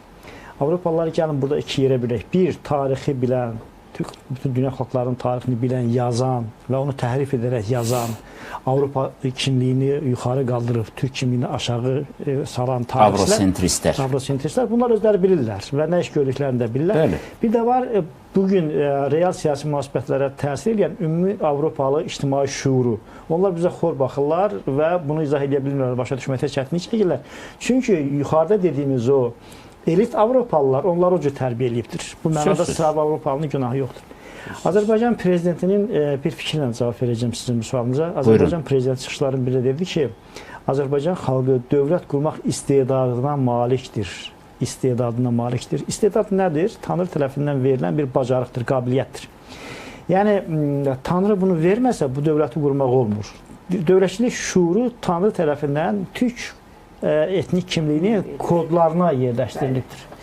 Çünki bəşər tarixində ilk dövləti biz türklər qurmuşuq. Yəni, Kramer deyir ki, tarix Şumerdən başlayır və Şumeri quranlar bizim əcdadlarımız idi. Ona görə də bizdə bu dövlətçilik əxlaqı, dövlətçilik mədəniyyəti, dövlətçilik təfəkkürü var.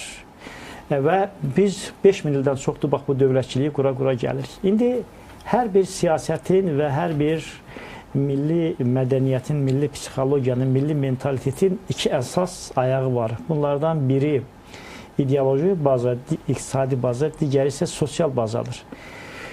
İndi gəlin biz görək Azərbaycan prezidenti məhz bu tarixdən gələn ənənələrə söykənərək hazırda qurmaq istədiyimiz Türk Dövlətləri Təşkilatının modelini gələcəkdə necə görür? Əslində biz onun başlanğıcındayıq. Yəni Azərbaycan prezidenti qlobal aktor kimi səciyyələndirdi Türk Dövlətləri Təşkilatını. Biz bunun coğrafi miqyasları haqqında danışdıq. İndi isə bunun mənəvi və demək tarixi əsasları barədə danışaq.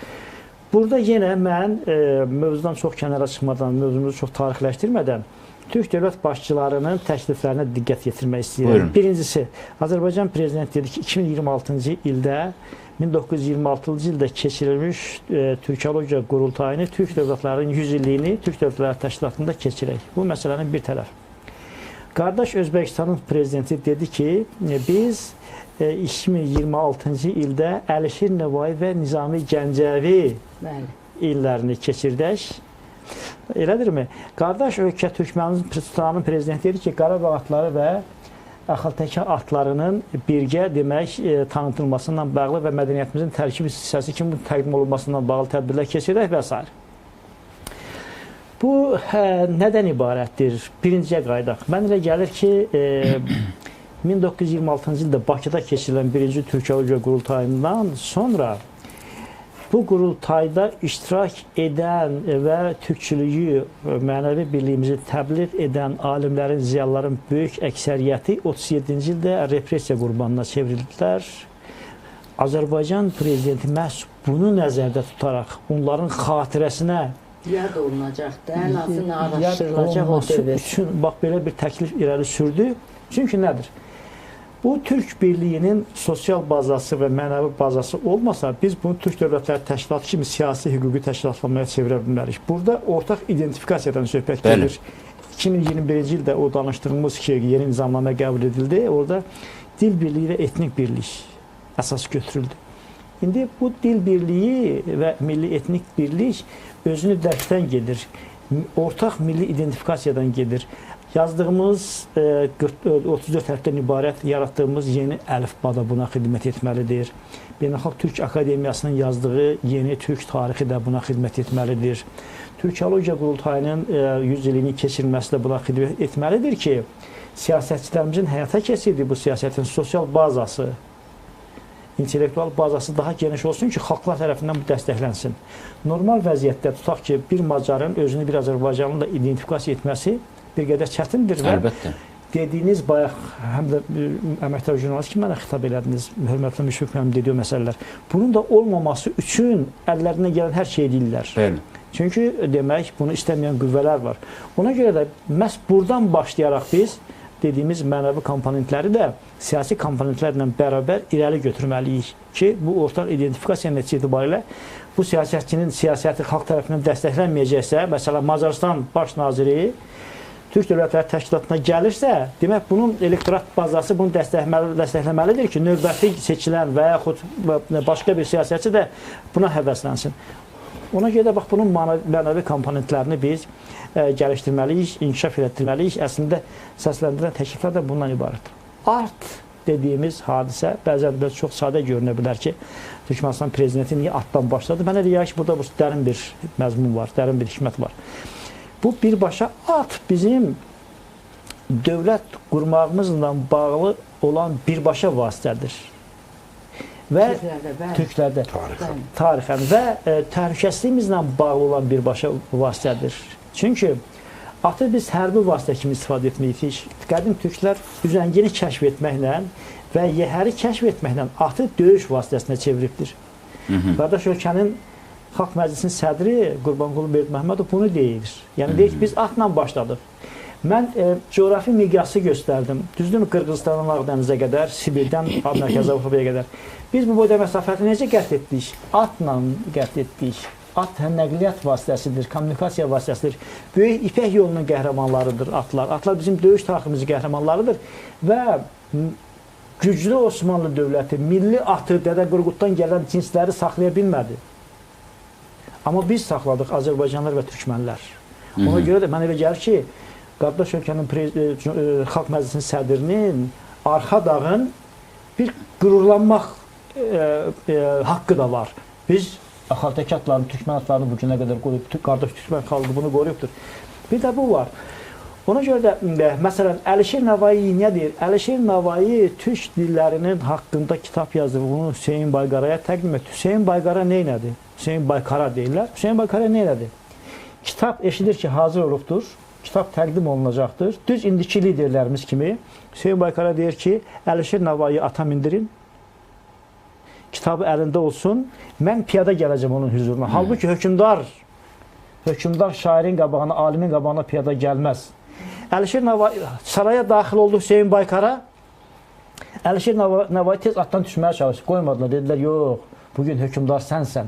Çünki sən türk dilinə abidə qoyubsan. Və Hüseyn Baykara nə yazır? Deyir ki, mənim bilim ərəb dilindən də zəngindir, fars dilindən də zəngindir. Ərəblər, farslar deyir, təbiət hadisəsini, ildırımı ifadə etmək üçün bir söz istifadə edirlər, bərq, parıltı, bərq sözdür. Amma deyir, mənim xalqım deyir, göydə çaxıb yerə düşməyənə şimşək deyir, yerə düşənə ildırım deyir. Biz bugün heç deyirik ki, şimşək adamı vurdu. Yox. Deyirik, ildırım adamı vurdu. Amma biz bunun fərqindəmiyik, nə deyirik? Fərqindəmiyik ki, hansı böyük dildən gəlirik? Bax, Türkologiya qurultayında da bu məsələlər müzakirə olunurdu. Xalqımızın böyüklüyünə baxın. Azərbaycan prezidenti ona görə bu məsələni, demək, Türkologiya qurultayının 100 illiyini keçilməsi məsələsini ortaya atdı. Biz özümüzü öyrəndikcə öz tariximizə heyran oluruq. Məsələn, mən təəccüblənirəm. Nə böyük əcdadın evladlarıyıq biz. Ona görə də acizanə bir təmənna da olsun. Bəlkə elə 2026-cı ildə Azərbaycanda bir Türkologiya Akademiyası yaradılsın. Mütləq. Beynəlxalq Türk Akademiyası var. Nə olar ki, bir də bir Türkologiya Akademiyası. Türkologiyasında başqa funksiyanı yerinə yetirməlidir. O başqa. Azərbaycan dili Oğuz və Qıpçaq ləhcələrinin keçid dilidir. Bəli. Kifayət qədər özdə ortaq məqamlar var hər ikisində. Mən desəm ki, Macarıstan prezidentinin əcdadı Şəkilidir, ya da Şəkidən getmədir, ya da Şəkillər Macarıstandan Hunların qalıqlarıdır. Cavanşir müəllim bunu bilir. Oraban kəndi var Şəkidə. Orban sözüdür. Orban bilirsiniz nə deməkdir? Mahmud Qaşqari Divan Lüğət Türküdə atların rəngini verir. Yazır ki, Qırat, Dorat, Orat. Sarı rəngdə bizim Qarabağ atlarının rəngində olan atlara... Banda bizim işlətdiyimiz, o bildiyimiz üstü. Orban... Sarıbaş. Sarı başlı, sarı şapkalı deməkdir. Qaxtada Sarıbaş kəndi var. Qaxtada Sarıbaş kəndi var. Yəni bizdə elə ifadə ilə kənd adı vermək var. İndi gəlin belə eləyək. Məsələn, bu Türkologiya mərkəzi bütün türk xalqlarında olan ortaq sözləri çıxartsınlar. Əlbəttə. Və bundan məşğul olsunlar, töhfə versinlər və onda biz görəcəyik ki, Macarların dili nə qədər bizim dilə yaxındır, Qırğızların, Qazaxların və bunun üçün də ən münbit, həm anlamaq baxımından coğrafiya Azərbaycandır. Mən məcburam sizin sözünüzü kəsim, çünki ideyanız həm gözəldir, həm də bir narahatlıq və nigaranlıq var mənim içimdə. Baxın, biz Qafqaz Albaniyası ilə bağlı hər zaman erməni, gürcü və digər mənbələrdə üstümüzə hücum var. Alban bilirsiniz nə demək? Çox üzr istəyirəm. Qazaxstanda böyük bir Alban tayfası var. Biz onları bir dəfə gətirmədik bura. Ermanlar. Arman sözü arzu deməkdir Qazax dilində. Armağan sözünün köküdür. Armağan, arman sözü türkçədir, Qazax dilindədir. İndi baxın, Alban bilirsiniz nədir? Əslində biz bunu Ağvaniyada deyirik, amma Albaniyada deyirik. Eyni şeydir. Al qırmızı deməkdir. Bəli, qırmızı başlar. Həmən o qırmızı baş. Bu Orbandır, bu da Albandır da. Yəni görürsünüzmü? Niyə bunlar? Mən bu dəqiqə bilirsiniz nə ilə məşğulam? Məsələn, ağdam. Biz sözü niyə deyirik? Ağ rəngdədir. Elçin müəllim, mən qoymuşam siyasi elmlər doktorluğumu da kənara, əməkdar jurnalistə kənara dilçiliklə məşğul oluram. Bu yaxınlarda... Çünki dilçilərimiz onunla məşğul deyil, təəssüf ki. Çox hörmətli Udi kilsəsinin rəhbəri, Alban kilsəsinin rəhbəri Robert müəllim maraqlı bir kitab yazıbdır, Udi dili. Aha. Mən Udi dilini qoydum qabağıma. O kitabı, o lüğəti, mən Udi ilə Azərbaycanca lüğət tərtib edib. O kitabı aldım, qoydum qabağıma. Qıpçaq sözləri, bu dil Qıpçaq dilidir. Məhz xristianlıq dövründə Azərbaycanda danışılan dildir. Udi sözü Uti sözündəndir, Ut sözündəndir. Ut sözü bilirsinizmi nədir? Ut sözü Ur-Ut sözünün köküdür. Biləsuvar'dakı Ər-Ut sözünün köküdür və nəhayət çox sevdiyimiz Əzizə xanım Cəfərzadənin Udulu sözünün kökündəki Utdur. Ut, mut, kut ən qədim sözlərimizdir. Sonra şəkilsi qəbul edir. Yəni, tək hecəli sözlər, utlu, mutlu, kutlu. Ut sözü də Qorqud dastanında abırlı həyal deməkdir. Utancaq sözünün köküdür. Ut, utsuz. deməli dastanın boylarından birində deyilir ki, bir gəlinin dilindən deyir ki, mən bu sirləri sənin atana atacağım, qoy mənə utsuz gəlin deyincə, kutsuz gəlin desinlər. Utsuz, abursuz, həyasız. Əslində qaynataya utanmaq sözündəndir. Ut sözü.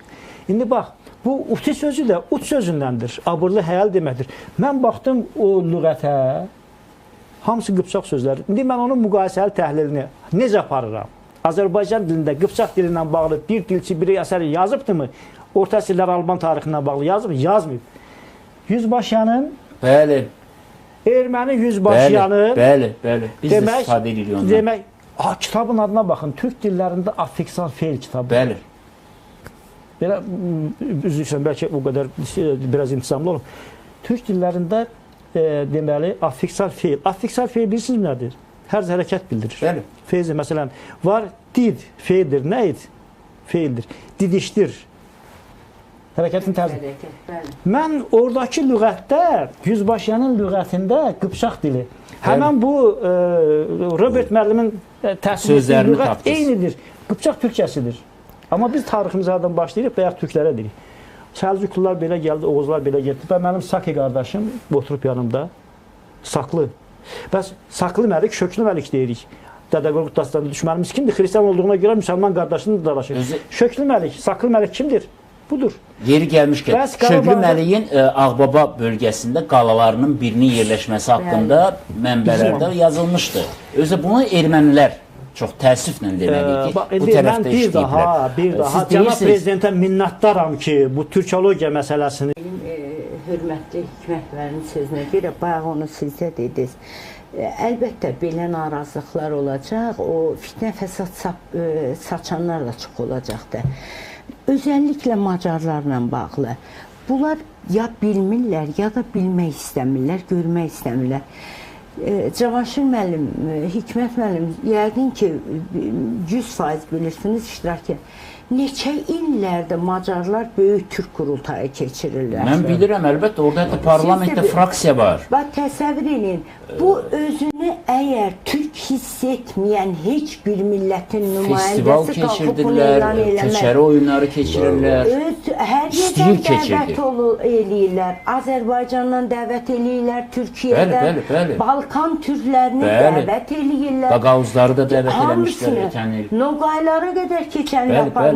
Rusiyanın tərkibində yaşayan türk topluluqları dəvət edirlər. Bu devlət, bu millət, əgər o türklü, bilirsiniz necədir? Özü Orban kimi siyasətçi. Türk ruhu olmayan, türk heç nəyə güzəştə getməyən. Bəli, türk ruhu olmayan heç bir millətin nümayəndəsi qalxıb bunu iddia eləməz, ya da elan eləməz. Qaldı ki, bir dənə də məsələni deyim, əlbəttə, o çox bilinən filmlərdə də görürük, tarix filmlərdə. Sizin dediyiniz çox önəmli bir nüans idi. Türk millətində devlətçilik ənənəsi həm də çox müqəddəsdir, devlət qurmaq. Məsələn, o Kut dedi, o məsələn, türklər deyir ki, qayıb oyuna verilib bu Kut devlət. Karamanoğulları deyir ki, bizə verilib. Yəni, Kırım tatarları deyir, xan nəslindən gəlirik, bizə verilib. Giray xana verilib. Devlət o qədər tək bərkə millətdir. Türklər ki, türk milləti iki şeydə heç güzəşt etməz və ən çox böyük müqəddəslik var onun içində. Bir torpaq, bir də devlət. Baxın, türk millətində ən böyük xəyanət nə hesab edir? Vətən xaini deyirik birinə. O qədər ağır bir cinayət hesab edilir. Bir də devlətə xəyanət etmək. Baxın, evladının qətlinə fərman verib türk millət, türk hökmdarları devlətə xəyanət üstündə. Tənzə xanım, deməyim odur ki... Bir məqam çox dəqiq dediniz. Sadəcə olaraq o kimsə nəsə bununla bağlı düşünürsə, dönsün o çox sevdiyi İranın tarixinə baxsın ki, 2500 illik tarixində türk olmasaydı, o deyirlər, dövlətçiliyi ənənəsi var, nəyi var, türkün üzərində qurulub və bugün də türkün üzərində yaşayır. Bizə elə belə şah sevən demirdilər ki, biz hansısa şahı sevməmişik. Devləti sevmişik, onun timsalçısını ona görə onu təmsil edən şəxsə olan sevgimiz devlətə olan Onlar onu başa sevgimizdəndir. düşmürlər. Dövlət sevgisini, mən bayaq elə belə demədim, təkcə Avropa yox, şərqdə də bəziləri başa düşmürlər. Və əlbəttə ki, qısqanclıq var. Elə yeri gəlmişkən bu məqamda mən Cavanşir müəllimdən bir şey soruşmaq istəyirəm. Böyük şairimiz Bəxtiyar Vahabzadədən çox sitat gətirmək olar, çünki türkçülüklə bağlı da hər şeyi yazıbdır. Mənim üçün çox maraqlı gəldi ki, Qazaxıstan prezidenti niyə məhz bu ifadəni götürdü? Türkün başqa türklə düşmənçilik etməyə haqqı yoxdur. Əslində, bir qədər də özümdə bir cavab da var, çünki bir neçə ay öncə Avropa məsələsi, yəni Avropanın orada bir görüş keçirdi Mərkəzi Asiyada, bir saziş imzalandı və orada Kiprlə bağlı məsələ var idi deyə. Bunu çox tirajladılar ki, Türk dünyasını ortadan dağıtmaq istəyirlər və s. və ilə axır. Əslində biz buna da tarixdə çox görmüşük. Avropa sarayının elçiləri hansı bizim türk hökmdarlarının sarayında fitnə fəsadlar qurublar, bundan işi bundan ibarətdir. Bu ona mı həm də cavabı idi ki, biz düşmənçilik deyil, bu gedişdirsə, ölkəmizin təhlükəsizliyi üçün, iqtisadi inkişafı üçün, bəzən o deyir, körpünü keçənə qədər ayıya da dayı deyiriksə, bu o demək deyil ki, bizim dayımız oldu. Bu ona mı cavabı idi, yoxsa başqa da düşmənçiliyi salmaq istəyən qüvvələr var? Mən əminəm ki, həmin siz eyham elədiyiniz hadisə Türk dövlətləri başçıları arasında ayrı-ayrılıqda, yəni qapalı şəkildə müzakirə olunub və bunun əsl səbəbini biz bilmirik və elan olunmur, amma Cənab Fidan bunu çox gözəl dəyərləndirmişdi ki, bu bizim öz işimizdir, biz özümüz, siz qarışmayın. Amma bugün Qazaxıstan prezidentinin də bu şəkildə ifadə etməsi bu cümləni belə göstərir ki, bu fikirdə bir konsensus var Türk dövlətləri başçıları arasında.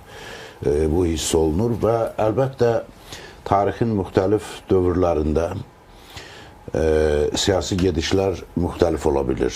Biz ən azından Avropadakı kimi həddindən artıq mütəhərrik bizim siyasi xəttimiz yoxdur. Məsələn, Avropada pandemiya vaxtı gördünüz, dünənə qədər qardaş olan dövlətlər sadəcə pandemiya səbəbindən az qala düşmən olmuşdular. Avropanın ən böyük utanc yeri 2020-ci ildə İtaliyanın başına açdığı oyun.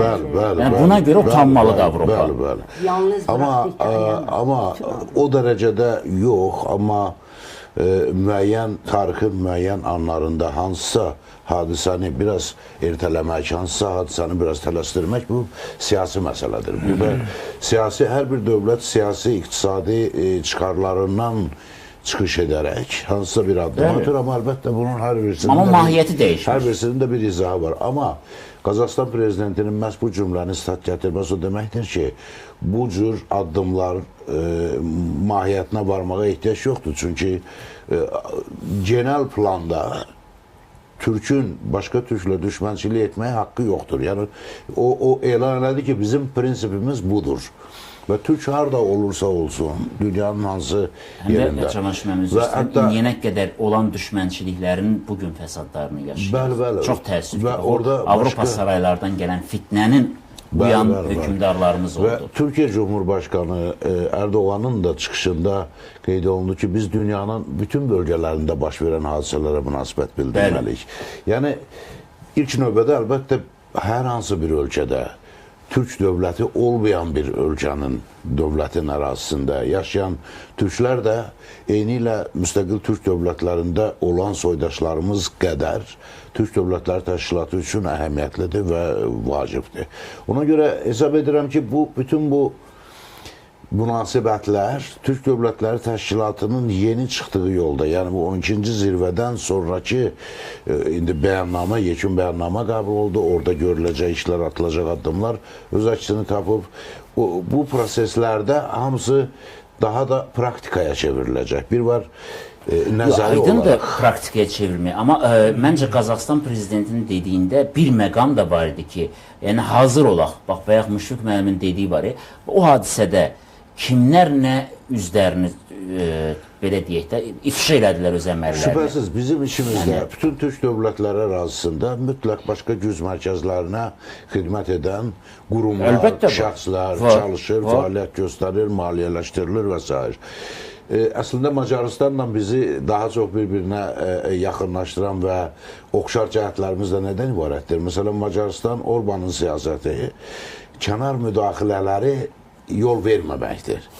Və türk dövlətləri də bu həqiqəti anlayıblar ki, bu 30 il ərzində bu demokratiya, insan haqları və s. adlar altında, qondarma adlar altında əslində onların məqsədi heç də Azərbaycanlının hüququnu müdafiə eləmək deyil. Biz elə çox mu istəyir ki, müdafiə eləsin? Türk dövlətçiliyini zəiflətməkdir. Həm də Türkmənistanın belə çəkingən olmasın bir çox məqamlarda, bu fitnə fəsadlara görədir. Məqsəd dövlətçiliyi zəiflətməkdir. Sarsıtmaq. Ən gücümüz odur. İki şeydə güclüyük də, dövlətdə və ailədə. İkisini sarsıtıb Türkiyə ortadan qaldırmaq istəyirlər. İkisini də sarsıtıb Türkiyə məhv elədir. Yəni bir araya girmək istəyirəm, bizə də gəlik. Demək, bu fikir nədən səsləndirildi? Demək ki, bu fikrin səsləndirilməsinə ehtiyac vardı. Mənə elə gəlir ki, bu fikir daha çox Türk Dövlətləri Təşkilatının birliyini gücləndirmək üçün səsləndirilən və doğru yerində bu fikri səsləndirənə də eşq olsun, o fikri söyləyənə də eşq olsun. Mənə elə gəlir ki, Bəxtiyar Vahabzadə Dahilərin Divanı əsərində də onun teletamaşası da var. Bu çox gözəl bu şəkildə qoymuşdu bu türk hökmdarlarının vaxtilə üzr istəyirəm, o Bəxtiyar müəllimin deyil, Fatihlərin Divanı. O bir türk müəllifinindir, amma Mövlud Süleymanlı onu piyes şəklinə saldı və ekranlaşdırıldı Ramiz Həsənoğlu 1996-cı ildə. Çox gözəl, çox ibrətamiz burada. Bəli, Fatihlərin Divanı həqiqətən böyük işdir. Demək, söhbət nədən gedir? Bayaq dedik ki, dövlətçilik şüuru və dövlətçilik inancı məsələsi bu bir qədər də bizim inanc sistemimizlə, tanrıçılıqla bağlıdır. Məsələn, tanrıçılıq inancının tərbiyəsini görən türk xalqları, elə İslamda da bu məsələ var. Deyirdilər ki, Tanrı göydə tək olduğu kimi yerdə hökmdar da tək olmalıdır. Əmir Teymur İldırım Bəyazıt'a məktub yazanda yazır ki, ey İldırım Bəyazıt, bu dünya o qədər böyük deyil ki, burada iki hökmdar olsun. İndi dərhal gəlirəm bugünə. 7 avqust 2025-ci ilə. Bugünkü türk dövlətlərinin liderləri mən egosunu ümumi biz egosuna çevirdilər. Türk Dövlətləri Təşkilatını qurmaqla. Biz tarixdəki o mən egosundan, Çingiz xanın egosundan, Əmir Teymurun egosundan, Şah İsmailin egosundan, Yavuz Sultan Səlimin egosundan xilas olmağı bacardıq. Bəli. Bu egolardan, bu mən egosundan xilas olmağı bacaran Prezident İlham Əliyevə, Rəcəb Tayyip Ərdoğana, Qasım Cəmət Tokayevə, Sərdar Caparova, Qurbanqulu Berdiməhəmmədova, Şövkət Mirzəyevə, Orbana türk xalqları heykəl qoymalıdırlar ki, Ersin Tatarı da o siyahıda görək. Ersin Tatarı da əlavə eləyək. Yəni biz türk dövlətlərini ayrı-ayrı mən egosundan çıxardıb ümumi türk egosuna gətirdik. Ona görə də tarixdən böyük dərslər çıxartdıq. Ona görə də bu böyük bir müdriklik dərsi verir bugünkü türk dövlətləri liderləri.